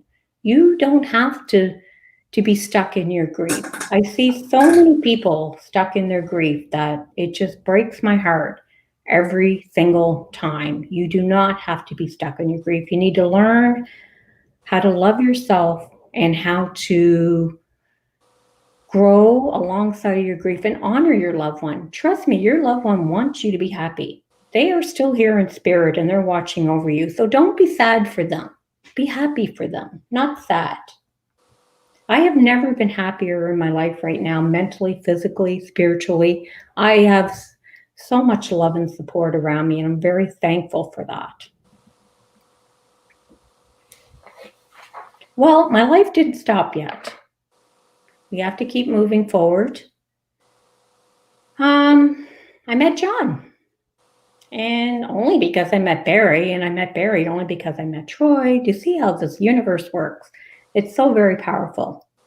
My love for John and my love for Barry are not conflicting forces. This is where people get so confused, especially if they lose a loved one and they pass away. They're so afraid to move forward, but make yourself happy and be happy for your loved one too that's passed. Both relationships are very individual and very separate, but they're also very connected in the other way as they connect through the universe. So there's no closure in grief. So don't wait for it. Don't wait for some sort of big closure to happen, because it's not going to happen. You're either going to tuck it away or you're going to move forward with your life and do it in your loved one's memory. You can find peace, love, and hope by living alongside of it. So I do remember a little story. I remember John asking me once, and I thought it was so sweet. Do you think Barry would approve of me? And I thought that is just so respectful of my loss and who I am. And he is one of the most supportive, loving husbands anyone could ask for. He supports what I do. He helps me. He's like my background support person in all that I do. And he just 100% understands, why I do what I do and the life that I have chosen. And for that, I'm very, very thankful. So here's the story. Here's my family now. Family just means everything to me. Like, this is the things that we live for. These are the things that make our life worth it. And, we just have to keep being so grateful for everything that we have. I have my daughter, Alicia, married up in the corner, left-hand corner, right-hand corner, Amanda, little Adeline below Amanda. She's only a year old. My God, she's so sweet. And Teresa and Parker and their doggy Bowie. Parker's a character. They're both characters in this picture. So I thought it was so cute. Parker's winking and he's 4 years old. So boy, we're going to have our hands full there. And of course, I have my stepson Tyler, and who just recently married Brittany. And he is just a darling charm. But you know what? Life keeps happening. Hey, all these wonderful things. Do you think that once you get through one thing, it's all over? No way. It's not over yet, because life doesn't stop happening after loss. So here's just a couple of pictures that I just thought I would share, because sometimes I just feel like people might think that, you just land in this happy land and you live happily ever after. Well, I'm sorry to tell you, but life still keeps happening, and we just have to expect that it's going to keep happening, and we have to keep moving forward. Look at our lessons that we've learned from our past experiences and know that we've survived before and we will survive again. So just in this 1 year alone, like, COVID in itself has been horrible for everybody. There have been so many losses. And it's been horrible. And this is a really horrible picture of me in the bottom left-hand corner too, by the way. Oh my God, I can't believe that I had the guts to put that on there. That's terrible. So just in 1 year alone, my mom, this year, 2020, we're talking 2020, my mom was recovering from a life-saving cancer herself. My dad had to go into a nursing home because he has Parkinson's and many health issues, as you can see, and she could no longer care for him. That was heartbreaking for her and the family, but it was the best thing. So we had to move both my parents, my mom to an apartment, my dad to a nursing home. I also had 2 major surgeries myself this year, just back in March, and I just left the hospital the day that everything was closing down due to COVID. I've recovered. I'm doing great, but it was a very, very tough 8 weeks for me of recovery and dealing with my mom's recovering, my dad in the nursing home. So during COVID, I decided I could no longer be away from my daughters and my grandchildren. I miss them so much. We decided to sell our house and move to Ontario. So we have just moved back to Ontario 2 weeks ago. We're living in Brantford, close to John's family and close to my daughters and my grandchildren, and loving being close to them. So that was a big change. We weren't really expecting COVID to go on quite as long as it has, but we did still continue to make it happen. The big hardest part of it was leaving my parents. I love them dearly. My mom was completely understanding and believed that I needed to be a part of my grandchildren's lives. And I also have my brother and other family members that are there helping things along. But the thing is, 1 week after leaving and getting to Ontario, my dad goes into palliative care. Not expected. The pictures here of him on the other side of the picnic table is my COVID visit. And we had to, he was actually doing quite fine. So I wasn't expecting this at all. And we're told that he is not going to make it and to say our goodbyes. there was no going back home because of COVID. We were stuck here. It was a week later. I was heartbroken. I was devastated. And I had to say my goodbyes over the phone, which I did. But miraculously, it was not God's plan. And my dad lived, and he's going to be going back to the nursing home just this week sometime. So life keeps happening even after loss, but we just can't give up. We don't know what God's plan is or what the universe's plan is. We have to keep going and trust that things are going to play out the way that the universe has planned for us. But we just cannot ever, never, ever give up. But amongst all the hard things, we can still make our dreams come true. That's the thing. Like, bad things can happen, but in amongst that, we can still make good things happen alongside of it. So this is the thing. We need to learn to live alongside of the good, the bad, and the ugly, and keep pushing forward. So here's a couple of things here. I released my book this year. It hasn't gone, I haven't actually have a launch yet because of COVID, my surgery, my parents, all these things I just described, but it's coming this fall. It is available now, and I do have free download as well, which I'll talk about in a minute. I was also very honored to be a part of the bLU Talks and Business Life in the Universe book and be involved in that. There's down the corner there, that's I call it our semi-retirement home that we just purchased. Very excited, that's a nice little size for 2 people in an absolutely beautiful community. I couldn't be happier with the people in the community. And, the reason I do this in the book, I want Barry's memory to stay alive. And I want the memory of others that have shared in the book as well for their memories to stay alive. I have 4 other people that have shared stories. And I want to motivate people to, don't get stuck in your grief. Like, you don't need to be stuck in your grief. You can move forward. You can do it and do it alongside of them and still love your loved one that's passed over. And I'm also very excited that the book is going to be handed down to my grandchildren one day. My daughter sent me this picture and I thought it was really cute, so I posted it. She's not quite reading it yet, but someday, she will be. So that means the absolute world to me, just to leave something behind. So here's my daughter. She says, "You can do anything." She's my granddaughter, and she's just an awesome little character. So life keeps happening after loss. So Barry died physically, but not spiritually, and he is still with me. And I know he's rooting for me.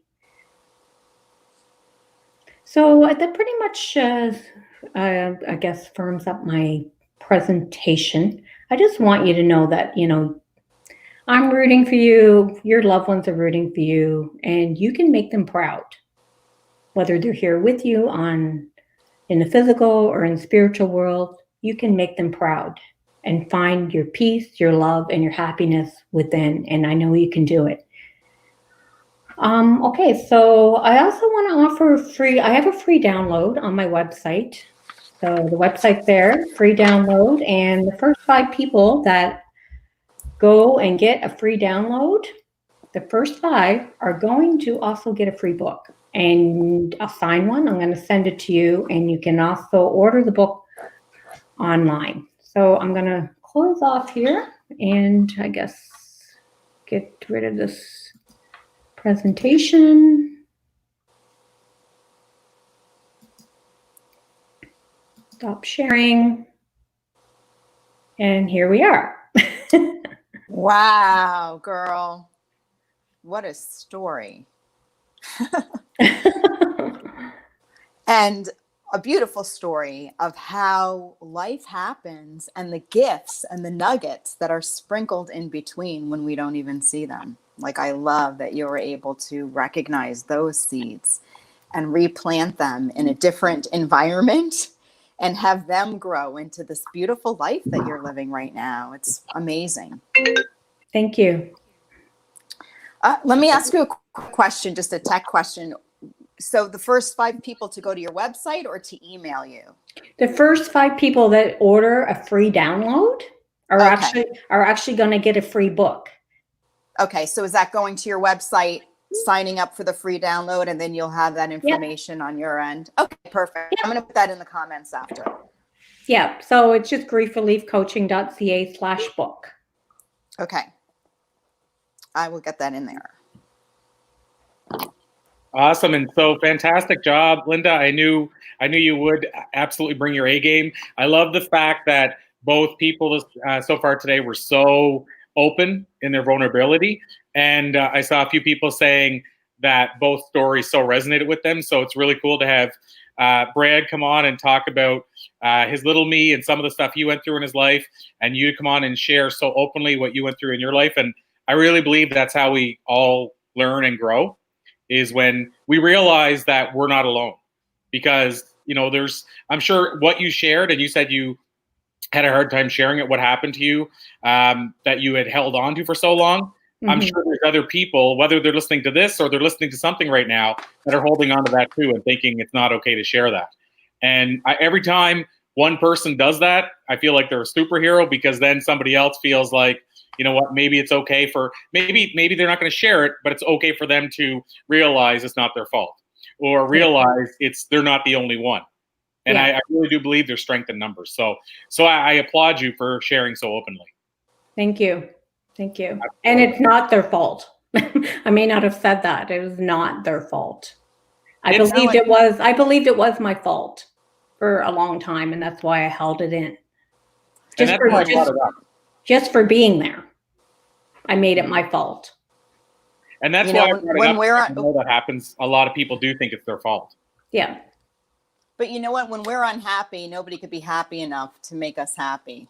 Nobody could be sick enough if we're sick for us to be well. So that's my perspective is, we feel guilty. But you know what? If I'm not happy, it doesn't matter how many happy people are around me. I have to find the happiness within. So it really isn't our fault. And maybe it's a gift for us and a lesson in the process. 100%. So Linda, you brought your A game. Watch the comments, like I say, because there'll be people watching in the replays. Last time around, we had Elise and I probably had as many people in the replays as lives. So having said that, just keep an eye for people that might ask questions where you're sharing your story. Some of them might want to ask the questions afterward. And so just, maybe keep an eye in the comments. If I see something, I'll let you know. But in the interim, thank you so much for sharing. Thanks for providing the free gift. Thanks for providing your website so people know how to reach you. And we'll just wave the flag and salute you. And you have some big things coming up with Blue Talks as well. So we will keep people in the loop. So thank you so much, Linda. Okay, thank you so much for having me. Before Linda hops off, actually, Linda, you'll probably have more time before myself to go into the comments and put that contact information in, because I'm going to still be live for another hour. So if you want to go hop on to the live stream in the group and put that information. I know I saw here, Aaron Mayer said, I would love a book for my dear friend. So if you could put that information in there so people can start going onto your site and getting that free download, that would be wonderful. Okay, so go into the flip your switch one and put it in there. Flip your script. It's a script. So we're gonna sorry. no, it's okay. It's all about the script, the story we tell in our heads and in our lives. But it's the Blue Talks Flip Your Script Experience group. If you can go into that live stream, that'll actually go throughout. And just put your contact information. That would be awesome. Okay, great. Thanks a lot. Thanks so much. Thanks. Okay, bye-bye. Again. Wow. So, Elise, a couple of things I wanted to mention for everybody. Just some updates, because I didn't mention this earlier, and we're about to bring on our last guest. So I thought, well, maybe I should mention these now. But a couple of things on the Blue Talks, just as updates from last time around. One of the things I think is really cool between our two groups, so the Blue Talks Flip Your Script and Blue Talks Amplify Your Message. I know we now have over 1,000 members between the two, which is super cool. I mean, that's not necessarily a reflection on the number of views, because as we remember from last time, we had thousands of views in each video. Well, that's because we're broadcasting on a lot more platforms than those two. But just the fact that we have 1,000 people that have agreed, because, at the end of the day, we're all busy these days. So 1,000 people that have agreed in a matter of us doing 2 events, which each time the ramp-up period was only a couple of weeks. I think that speaks volumes for how many people are looking for this in their life. But also, just as an update for people with bLU Talks in general, since the last time we were on here, we have launched the bLU Talks YouTube channel. We have launched the bLU Talks podcast. We have the book series actually is being launched tomorrow. So I want to say that for people that don't know this yet, the podcast has been on the charts since the day we launched, which I think is approaching 3 weeks now. It hasn't left the charts that I know of. And actually today, it's on the charts above one of my other podcasts by about 10 spots. So the two of them are on the charts today. But I want to let people know bLU Talks is getting out there. You know, the podcast is on the charts. At least your live talk has already been on the podcast. The video will be coming out shortly. On the YouTube channel, just as an update as well. Again, we're less than 3 weeks since we launched. The YouTube channel is, I think, over 30,000 views now. So I think that's pretty significant when you consider a matter of a few weeks. Well, you know what, Corey? I got to tell you, the seeds of thought and intention that you plant grow exponentially. So honestly, it's awesome, but I'm not really that surprised. I mean, come on, dude. Everything you touch seems to grow and blossom.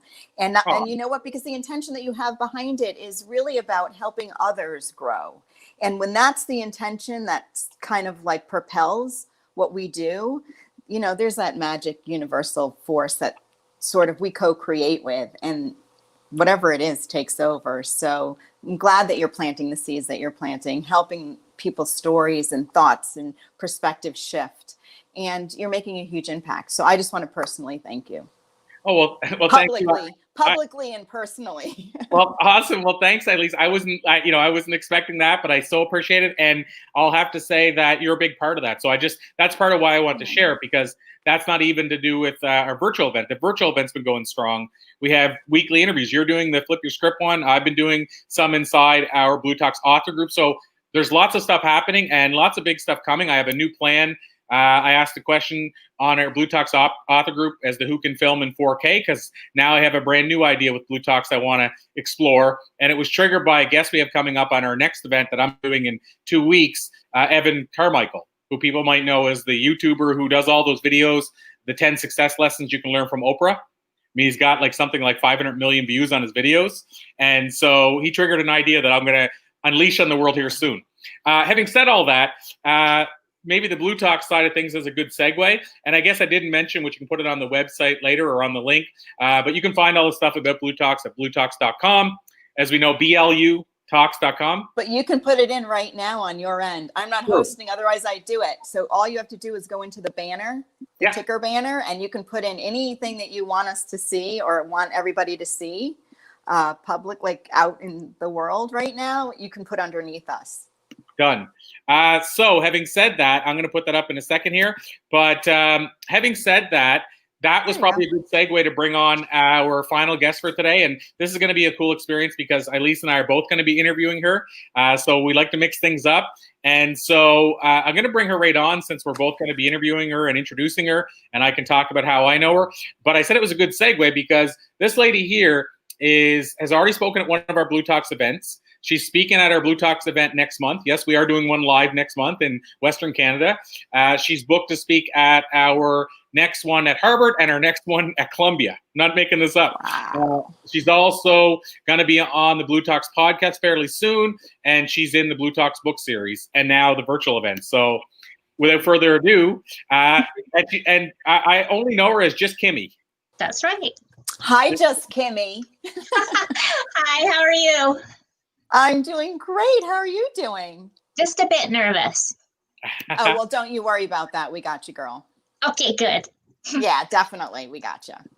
Awesome stuff. So I'll just share a little bit, and then Elise, I don't know, I think I sent you a bio, but you can feel free to add or ask anything you want. But before we jump into, there you go. Before we jump into interview mode, I'm going to say too with Kimmy, I just shared a little bit about her bLU Talks involvement, but also I wanted to share that one of the things that she's doing, which is really cool, and of course we'll talk about this, is a thing called Him Too.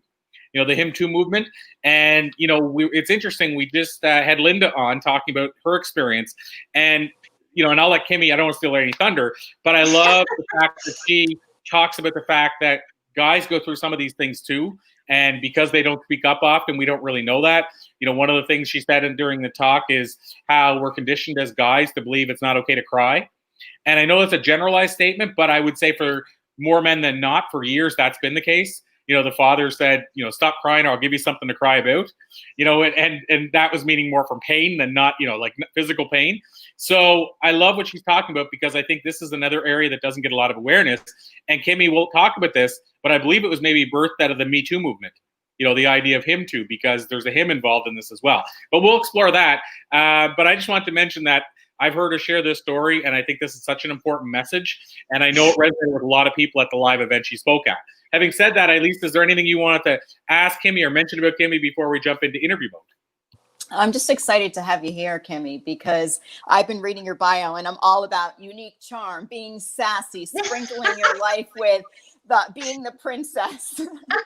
I know that I've walked around and I've been known to be princess quite a lot, but I have moved into queen of everything, and I have deemed somebody else princess quite a lot. So I love the humor that you bring just in your bio alone. So I have a feeling we're going to have a lot of fun here.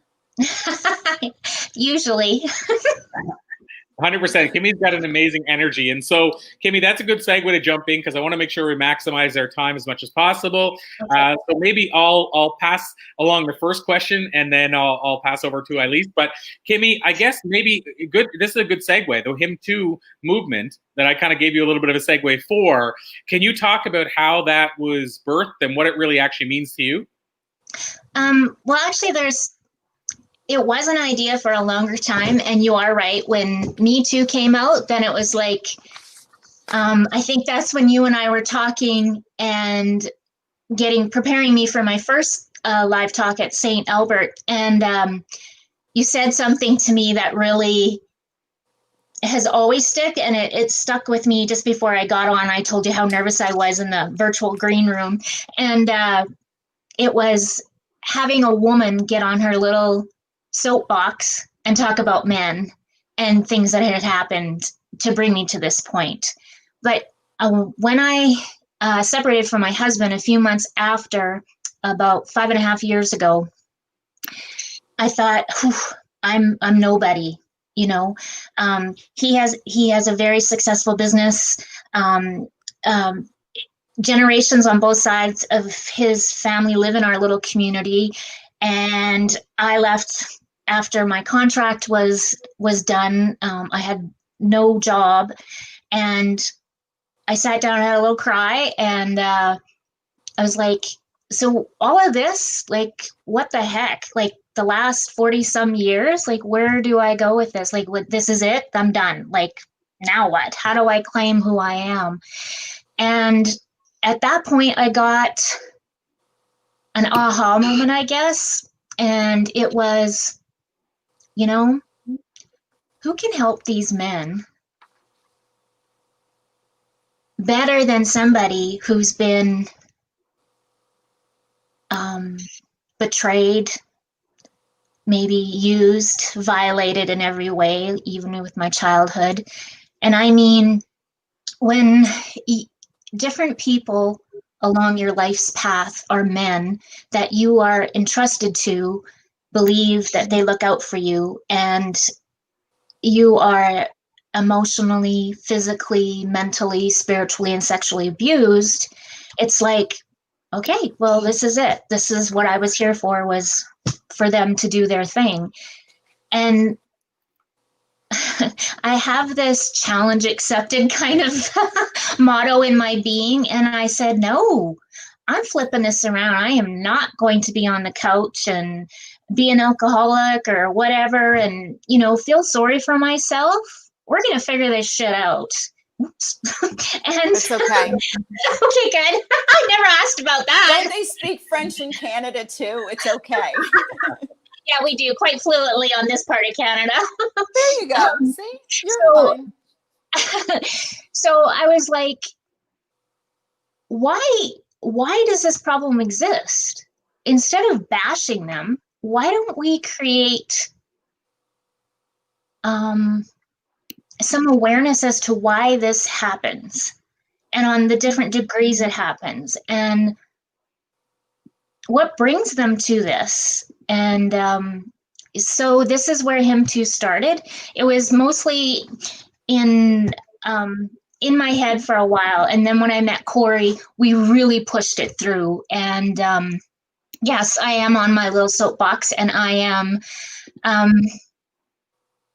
I'm not a victim. I'm a survivor, and I want change. Mhm. Way Wow. to own So- it.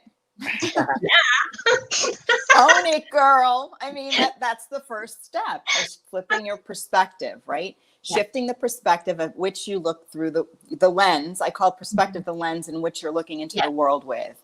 And now you just changed it from a victim lens to, okay, something's got to be done, and I'm going to be the one to like make some stuff happen. Yeah. Yeah, I dig that, because it's true what Elise just said, make stuff happen. I one time I heard a wise person say, there's only 3 types of people in the world: those who make things happen, those who watch things happen, and those who wonder what happened.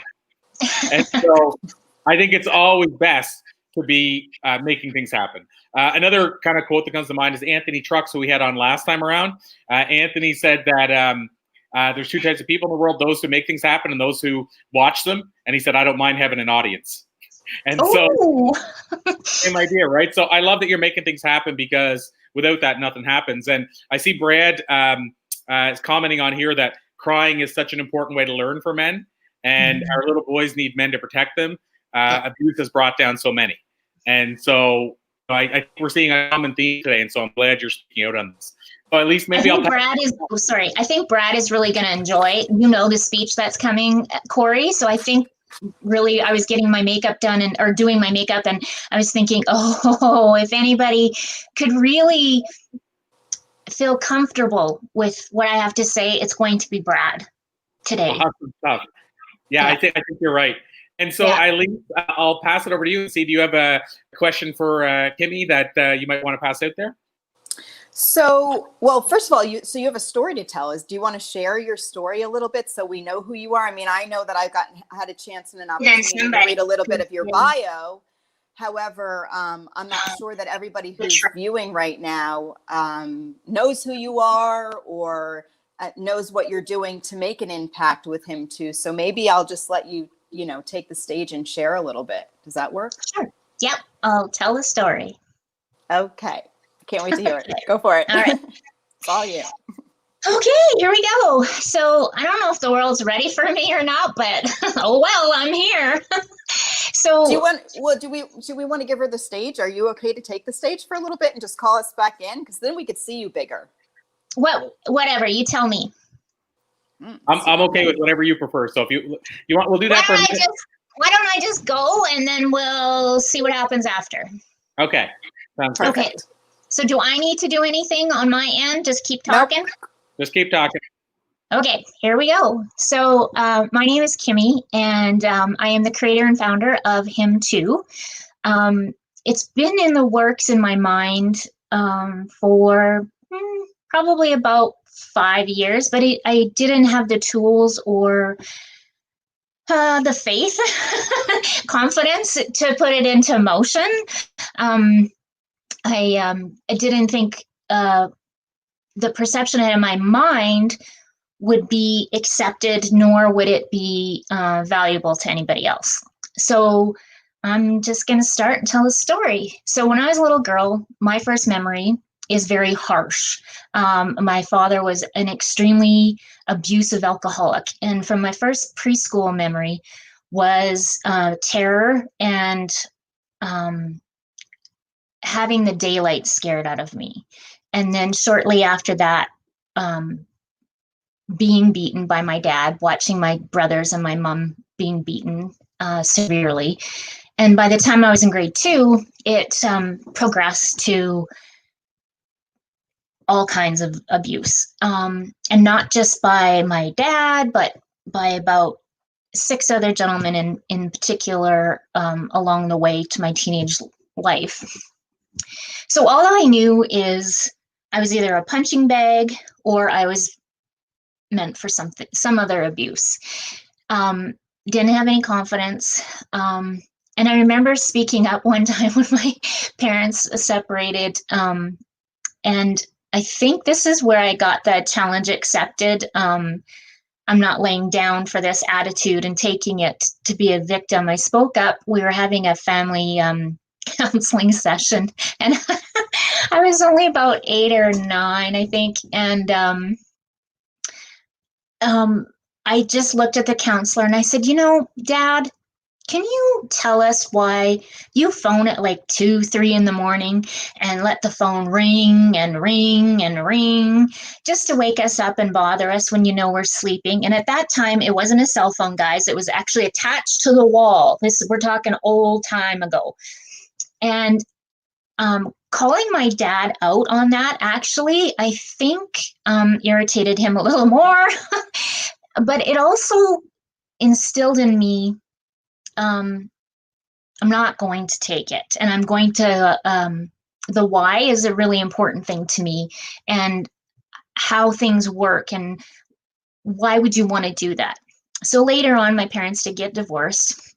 And then my mom introduced me to a whole different kind of living hell, mentally, emotionally, and spiritually. And sometimes I wonder what was worse, the stuff with my dad that was physical and bruises, and watching my mom being beaten and laying on the floor and thinking that's it, she's dead. I'm in grade 2. We don't have no 911. We don't have kids help phone. Like, this is it. We're all going down today. This is the day. To having my mom not knowing what a mental illness was after she lived through that, not knowing, well, there was no help, really. Let's face it, this was the mid 70s to late 70s. There was no such thing as help. So I watched her actually play the victim, laying on the couch and not being able to cope. And me starting work at grade 8 after school with 2 jobs and getting home at 10:30, 11, still having homework to do, and getting up for school the next day and doing it all over again. I remember when I was about 15, 16, my mom wasn't working, and it had gotten so bad that when I was babysitting every night from, I think, 8 to 10, I started stealing food from the people I was babysitting for, because we had none. And so I would, maybe take a few cheese slices or a package of frozen hamburger. And I remember looking down at the frozen hamburger and seeing a package of hamburger in the late 80s was $1.90. And we couldn't afford that because Mom needed smokes. And that was the priority. And I had to steal a hamburger.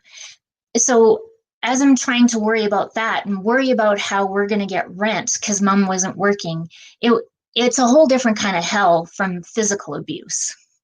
So later on, my dad contacted me, and the usual stuff you get from an alcoholic dad. I hope you make it through high school without getting pregnant, and blah, blah, blah, real faith in you, real faith, so it develops that confidence in you so well.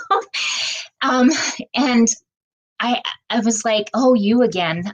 Challenge accepted came up. So I walked into the local lawyer's office at 15, 16, and right on my high horse, because like, who am I? And he sat across from me, and I said, my dad refuses to pay child support, and we have no food, and I'm in grade 8 and I'm working 2 jobs after school. How can we approach this that my mom can stay out of it because she's petrified of him? And it took about 1.5 years, and we went to court. And although I didn't get any back pay for Dad not sending us child support, I did get till I was 18. So it was like about 1.5 years, and I got $150. So $75 of that automatically went to rent for Mom, and then the other 75 we kind of used for bills and groceries and that kind of stuff. And of course that wasn't enough, right? But so I get to graduation, and the first thing he tells me is, are you pregnant? Or asks me, I should say. And I'm like, no, actually I did this pretty good. I got through this without getting pregnant, thanks to me, like, woohoo, me. And then I went to college. And I went for a medical office assistant, about 3 hours away from my home. And I graduated with actually one of the highest marks in ethics. And I was very proud of myself. And my dad called me, not to congratulate me, just to tell me he phoned the college and there's no record of me. And I'm like, well, I'm here. I have the grad picture. And, I just never got this. So those are just some examples of how my confidence I had not zero, shot down. And then I started working, and a few months after I started working as a medical office assistant, I was actually promoted to the office manager. And so I ran the front ends of business things, and then I ran the back. Like if we had emergencies, stitches, that kind of thing, I was right in there. And I really liked that blood and gut stuff. I appreciated that more than I enjoyed doing the front end and the books and the business things. So then by this time, all my friends are getting married. And by golly, I'm 23 and I'm not married, and look how happy they are. And of course, these are all assumptions, which I didn't know that word existed. And I got an opportunity to move from Saskatchewan to Calgary. So I took it, and I didn't know I was running away, but I thought this was it. This was my time. I was going to really make something of myself, and this was going to happen. So bang, I should probably get married because everybody else is married. And I had these assumptions in my head that, this is how you do it because you have a partner, you have 2 incomes, everything will be great, and all the pictures on the newspaper and all the media at that time was everybody's a happy life and happy married, all that. Yeah, that one lasted about 18 months in total. About 3 months after we were married, I was already, sleeping on the couch with the spare bed because things were not good. And I forgot this part. I was born and raised Ukrainian Catholic. So calling home to say, I can't do this anymore. After my mom was beaten and tried to leave 14 times before she actually left, my mom goes, oh, okay. Did you try everything? And I'm like, yeah, I watched you for my whole entire life, and that didn't work for me. So yeah, I tried everything. So that marriage ended, and it was pretty tough because, again, I was on my own trying to do everything for me. Let's move forward a couple of years, and I land up in the little community that I am now. And again, assuming, yeah, assumptions are real killer, people. We got to work on that one. Expectations and assumption. That's what we talk about a lot in the 2 books that I've already been a part of, and the 3rd one coming up with Corey.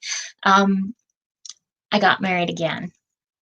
But you know what? It was spectacular. I was truthful. I made sure that my needs, wants, and requirements were voiced. And it was beautiful. And then shortly after, we had a conversation, and he said one thing, and it was, oh, I thought that's what you wanted to hear, which actually wasn't the truth. So that was a little hard. So then you're like, okay, I'm a few months pregnant, and he assumed that maybe not speaking the truth was okay, and that we'll just carry on. And right from that moment, you get that betrayal feeling. You can't go back. Like it is hard. You have to prove to yourself you're doing the right thing. You're staying in this marriage for something, and this is really all you're going to get, right? This is your, Kimmy, this is your life. It's written out, okay? It's not what you dream of. And you actually stop dreaming because the dreams hurt because they're so unreachable. And I could never voice my opinion. I could never, I could voice it. I don't think it was heard. I don't think it was, he may have heard the words I said, but he didn't listen. And I didn't know what intuition was or red flags. Because I was told I was stupid my whole life, something in my tummy telling me this is right or this is wrong, all through my life. And I finally got it. I hate this feeling in my tummy. What is that? And I found out it was my red flags and my intuition. And it wasn't so much that it was this person I was married to, it was my aha moment to who I was. Once I started listening to those red flags and knowing that that was my internal guidance and my birthright, my compass to life, things started to change for me. I started to speak up. I started to say no. And being married to this man, don't get me wrong, we had amazing times. We have 2 amazing children, and that is our gift to the world. We have a son and a daughter, and she is so strong, and he is so compassionate. And that we gave the world those 2 people, and they are amazing. They are so amazing. And that connection needed to happen for them to be here. And I get that. All the things that happened had to happen for me to get to where I am. So after 17 years of marriage, I said I was done. He came to bed one night and he said, "You don't say I love you anymore," and you try to go to sleep. And I don't know what the heck happened, but I believed in myself. And at that moment, I said, I can't say I love you anymore because it doesn't feel right. And we talked and talked, and we decided that we would separate. Prior to that, about 3 weeks, was just before Christmas. And one of my other gifts that I have and abilities is I am a medium and a psychic. And so I was at a family's home where the mom and the 2 girls lost their dad quite a few years ago. And they usually, for his anniversary of his death, get a medium in and do a reading. And they asked me, and I was very honored because it wasn't really public about it yet. I was still in the works and learning how to use my gifts and abilities. And so we had this amazing evening, and I came home and the kids knew where I was going. And my son asked me, he said, "Mom, how did it go?" And because this is his friend, I said, "It went really well. It was so good. Like, we connected. Each girl got to talk to their dad. The mom got to talk to him. And the dad told me some things that I could tell the family. And they went and found those things. And we decided that, he was showing proof that the connection I had with him was very real. So as the evening goes on and everything, it was good. And so I told Chad, yes, that's good. So fine. Next day happens, and Chad comes home from school, and he looks me right in the eye, and he goes, "Mom, you lied." And I'm like, what? Whoa, what? And he said, "You lied to me." And I said, "No, son, what are you talking about?" And he said, "Mom, you told me," and I won't use the girl's name, "that it was a good experience." And I said, "It was." "Yeah, well, she told me today she cried all night long." And I said, "Well, of course she did, honey. Like, she got to talk to her dad. She misses her dad, and her little sister really doesn't even have any memories of her dad." Well, and I said, "But she relived memories, Chad. She was happy. She cried." And he looked so puzzled, like this is so foreign to him. And I know it was somebody other than me speaking to Chad right at that moment, but I got down to his eye level and I said, "Chad, Has someone ever told you that boys don't cry and not to cry? And he kind of looked a little bashful and he put his head down and he said, well, yeah.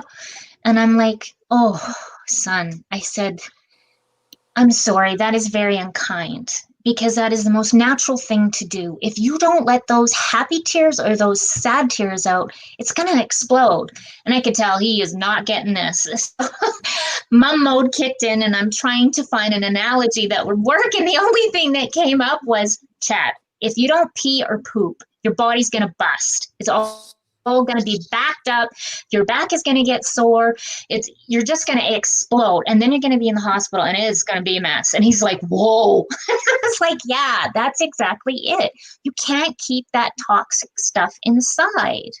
You just can't, honey. You got to let them go. And he was kind of bewildered. And I said, there are happy tears, you know. Sometimes mom gets all excited about you two doing something amazing or telling me you love me, and I start to cry. Those are good tears. Those are amazing. I said, haven't you seen mom and dad cry laughing at a joke or something, and we just can't stop it, and there's tears running down our eyes? That's our body telling us we have to get this out. It can't stay in. And from that, then he looked at me and he said, oh, okay, and carried on, you know. So that's kind of where the seed was planted for the hymn too, actually. And what it gave me awareness to is, in that flash of a moment, my grandpa abused my dad. My dad abused my brothers and I. And I was like, this shit stops right now. This is not carrying on. No. And it was just overwhelming, the power in that little moment of what opened up, of the realization. And it was kind of like, wow, like, somebody better get on this and share this with the world, because this is life-changing. And I'm like, I wonder who that's going to be. So in turn, a couple weeks later, my husband and I sat the kids down and we said, guys, mom and dad are going to have to separate. We're going to just try something apart for a while. And my daughter cried, and my son looked at me, and he was only 12 and a half. No, he just turned 13. He was going to turn 13 in days, actually. He grabbed my hand, oh my gosh, and he held it, and he was bawling. But it was okay. And he looked at me and he said, Mom, we're going to be okay. And I was like, ooh, whoever's working on that project for crying for boys, this is good material. So we separated at that point. And I received more mentoring for my gifts and my abilities. And then I also, at that time, was doing energetic healing work. Tools that I'd learned tools that I learned. And I'm sure that's the only thing that got me through that the first year of being separated with everything, you know, going from a week without your kids to tucking them in and getting them up at night to go to the bathroom and all that kind of stuff, to like nothing at all. Like that heartache definitely rips your heart apart. And I know the guest before me, she talked about how your heart actually rips and breaks. And yes, that does happen. So about 6 months after we were separated, I got my aha moment, like I spoke of before earlier with Corey. And that was, we need to get in and change things. This no crying business, that's not tough. That is ripping people apart on the inside. And what they suppress is unreal. And this is where I decided that, I guess the people that is going to do this is going to be me. Because all the experience I had and all the knowledge I have from feeling all of that on the other end and wondering what is going on for them, and not falling down and being depressed and wanting to find out how we help this, how we maybe help parents coming up by not saying things, even for girls and ladies and young ladies. It's maybe not, oh, girls don't cry. It's that pathetic, oh, there, dear, that's okay. You don't have to cry about that. Well, yes, you do, damn it. You've got to let that out. Because at a very young age, that is part of your development. Those tears have questions, whatever emotion you're going through. If a little person is at a funeral and they've lost a loved one, that expression builds and collects data up here so that we have a reference.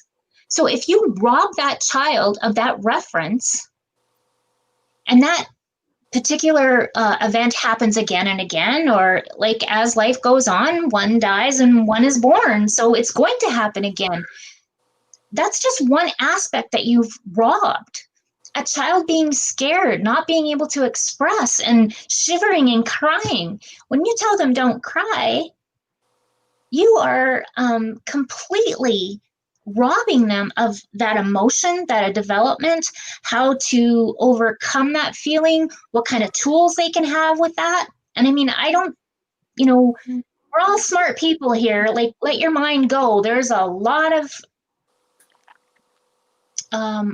programming out there that has to be redone in people. And by God, our parents and our mentors and media, I think everybody in those times did the very best they could. And had they known the damage and the repercussions of their words, would have never used them, I'm sure, except for my dad. I doubt it, but whatever. Oh, he has been the fuel for my passions. He has, it's not. So it's a crazy, I call it a prickly gift. It's like a cactus. When you get a housewarming gift and somebody gives you a cactus, they're easy to take care of, but they're prickly. Yeah, you just want to hug that sucker, don't you? It's the prickly gift. Yeah, it's the prickly gift. Yeah. So, am I running out of time? We're winding you down only because we're just going to try to close things off in the next 5 to 10. Okay. So, but I want to ask you, Kimmy, because I think this is important. How can people support you within this? You're doing something and taking something on that, at the end of the day, a lot of people could be taking on, and it's a big endeavor. So are there ways that people can support you, or where is it just simply that they can connect with you on social media and reach out to you and ask you questions, or ask how they can get involved, or where would you normally direct people? You can email me at kimmyenergy.com. My website is actually down. We're redoing it because it needs a revamp with the energy that him too is starting to make movement with. Speaking to men's groups, boys groups, any group really. We've now added after him too, in brackets, emotional awareness, because I think society just doesn't have it yet. And that's okay. We're coming into it. We have new tools now. We have more information. I teach men's groups, very amazing sessions. I work with probationary men. So if there is a group that you think would benefit from hearing, or you want to hear and bring to a school system from kindergarten all the way up to grade 12, that's what we're starting to work on. So that availability is there. It's time for change, and it's time to be aware that everyone can shed those tears, and everyone has that data bank they have to fill up with their data. Taking that away from them is crucial to their upbringing in any relationship. 100%. And so Kimmy, like I said, I applaud what you're doing, and it's one of those things that call it a to be continued. I mean, we're still going to bring you on to the podcast and share the story. We still have to bring you on to our weekly interview series for Blue Talks. I'm sure that at least would look to bring you on at some point onto the Flip Your Script Friday. Because I feel like, on one hand, like there's never enough time for a powerful subject. I know. So I feel even bad saying, we need to wind down, because I know it's such an important thing. It's so and powerful to so many. But what I hope is that it teases people to want to reach out to you and want to join your movement, because I really believe this could catch on and become an actual movement like Me Too. I really feel it's challenging because, as you said, the conundrum or the challenge is that the same men that could create the movement are the ones that sometimes feel they're not supposed to speak up. But I do feel that this is something that could really, really, really make a big difference in a lot of lives. So I applaud you for doing that. That's why I want to know how people connect with you.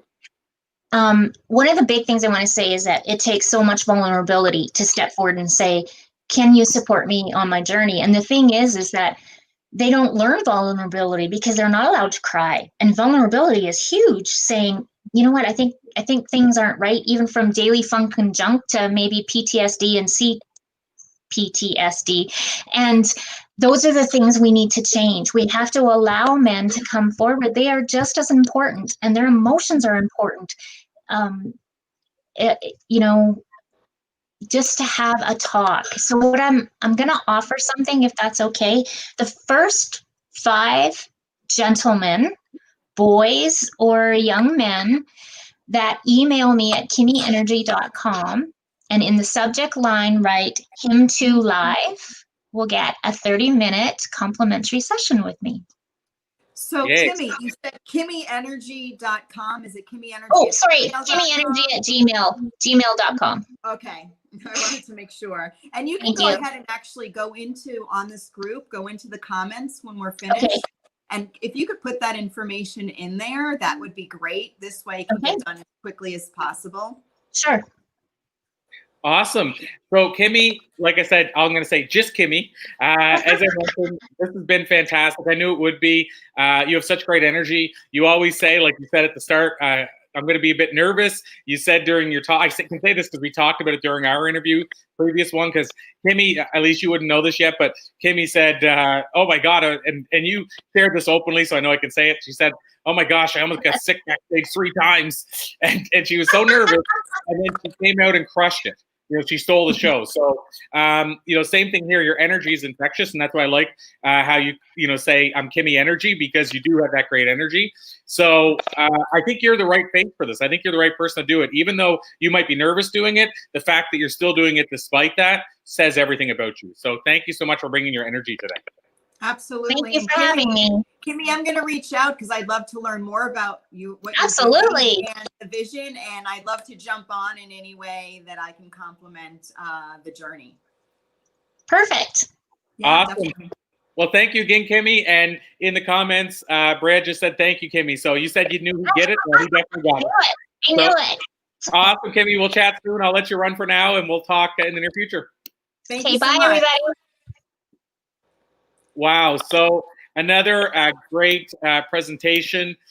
At least, I mean, I don't know about you today, but it's kind of neat. We said before how there seems to be always a theme each time we do this. It seems like each day has its own sort of theme. And today I feel like the theme was really about embracing your vulnerability because of what you can learn from it. Like, I feel like there were 3 people that just went, for lack of a better way of saying it, I like biographies that are raw. And I feel like we just had 3 people that really just kind of lifted back the layers and shared everything. So we could call it V3. Are you ready? Victim, vulnerability, victory. Really? They went from victim to vulnerability to become victorious in their own lives, right? And Absolutely. so from victim to victorious, I think is huge. And that missing piece, or the piece that brings it all together, ironically, is being vulnerable. I think vulnerability doesn't get enough credit, honestly. Well, I'll say this one thing, and then I know we talked about getting people to kind of think about what they learned and how they can use that. So before we wind down that respect, I'll say just one thing about the vulnerability piece is I totally can appreciate that, because as a speaker, I struggled with vulnerability for so long. Like, I was the guy almost like Kimmy's describing, not to the extent that I was told not to do it. Like, my grandfather kind of raised me like his son almost, and he didn't say don't cry or do cry. He just left it for me to figure out, meaning, but the key thing is he wasn't saying you can't cry or guys can't cry. And my father wasn't really that, he wasn't in my life really. So I didn't have that influence, but I also didn't have somebody saying it was okay to. So I didn't know it was okay to be vulnerable during my talk and share, the fact that I barely graduated high school and some of the things you've heard since, or that I didn't know the difference. This was more embarrassing to me than not graduating, but I didn't know the difference between fiction and nonfiction when I graduated high school. Yeah, well, I think that we always, I still have to do a check. I actually still to this day, I still go, fictional is like Lord of the Rings. Like I always think of it like fictional is like the little fairies. Like I actually think of it through before I think which is which. But I couldn't even do that when I graduated high school. And I did okay in grammar and English and that, but I really, for whatever reason, didn't catch that. And I couldn't get my head around that. And I remember this girl one time, friend that we went to school with, we all went, I was doing a show and we all went to a hotel after, and she told us about how she broke up with a guy because he didn't know the difference between fiction and nonfiction. And that kind of stuffed it down further to me again. And so my point is that I didn't want to share that, or that my mother and I barely could afford to get supper certain nights. And so I held that in for years, meaning I just didn't openly share it. And then I finally started sharing it during talks, and you wouldn't believe how many people came up, even mothers who would come up and say, I thought my kids wouldn't appreciate all the stuff I'm doing for them, but hearing how you appreciate your mother tells me that maybe they will. And so my point of this is vulnerability is everything, because as a speaker, I feel like I jumped up 10 steps as a speaker when I started realizing the power of and importance of being vulnerable. I just want to share that. I agree. And one of the things that I share too, and I kind of, just because we stand on the stage, just because we're the ones that are maybe guiding somebody through their struggling, their hard times, doesn't mean that, at least for me, I didn't get a get out of being human free card, as I call it. I didn't. If anything, being paralyzed at 18 and having an inflamed appendix and twisted intestines and going through anxiety and being divorced and having to take my child from another country as a single mom, like I have definitely gone through the university of life, and almost feel like these have been like, I don't know that we intentionally always attract the drama, but I know that we play a big hand in it. And I can say that I've gone through all of these challenging moments and come out on this end. And maybe I don't share them enough when I speak. Maybe I'll just go out there and just lay it all out on the table big time. But I do share bits and pieces, and it is about having these experiences so we can have gone through an experience to say, this is what worked for me. Try it on, see if it resonates with you. It's not a one size fits all anything in this life, but being able to share experiences and feeling understood and finding the connection. So true. So true. So Elise, I put up the, people will notice we talked about it. I put up the bluetalks.com banner earlier. Now I put up the .com/experience for those that are catching us on another channel and don't know, they're tuning in, let's say on LinkedIn or YouTube, and they're not sure where to find us on Facebook. So this way they can register for free. So I'll probably try to keep this up over the next few days as much as possible, because I noticed that people go and register throughout the broadcast. So obviously people are seeing this and saying, oh, that's where I go register. So I want to make sure, keep me honest on this, to not only have it up, but to make sure we mention why it's up there as well. But the last thing, we're going to jump back tomorrow, and this is just going to build momentum as we go. But is there anything you'd like to leave people with? I know we talked about maybe, giving mind seeds or nuggets or stuff they could take away. So anything you want to share before we all run off? Well, I know that Brad Richards was able to share with us, and we're going to share this 9 steps to setting yourself free, basically recognizing the little me plays a large role in the light in which we either have shining within us or is a little dim. So we're going to definitely share those 9 steps. And I think that, Kimmy and Linda both said that they had free downloads to share, and those are actually they're going to be in the comment area. So I'm going to actually let our speakers and experts be the ones to share their mind seeds, as opposed to putting a one sheet together from the Blue Talks experience itself. So we'll make sure that those links are in there. Hop on over to Linda's website, and also reach out to Kimmy Energy, and Brad Richard also has the link in there as well. And then tomorrow we have another group of amazing guest speakers. Super excited. Have a great day. Always remember that your possibilities are endless when you believe they are, right? And that your perspective always becomes your reality. So if you don't like the lens in which you're looking into the world with, maybe one shift of your perspective can change everything.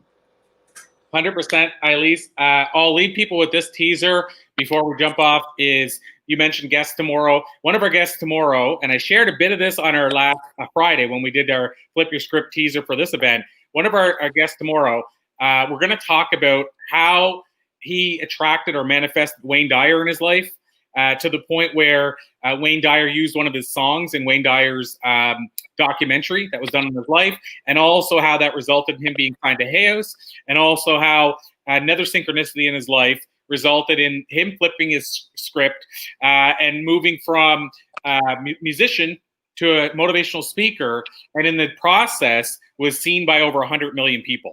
So if that doesn't pull you in tomorrow, I don't know what will. So I'm not going to say who it is. You could Google and figure it out, or you could look at the list of who it is, but I'm just going to leave that as a teaser. So that's coming tomorrow. So make sure to join us tomorrow. Same bat time, same bat channel, as they say on Batman, I guess is where they say that. But 1 p.m. Eastern on the Blue Talks Flip Your Script channel. Or if you're not on that, come and join us there. But in the interim, you can join us on YouTube, LinkedIn, and various different Facebook and channels. Sign up right there at the bluetalks.com experience, and then you'll have access to wherever we are. And we'll post again early morning who the special guests are going to be who's going to be.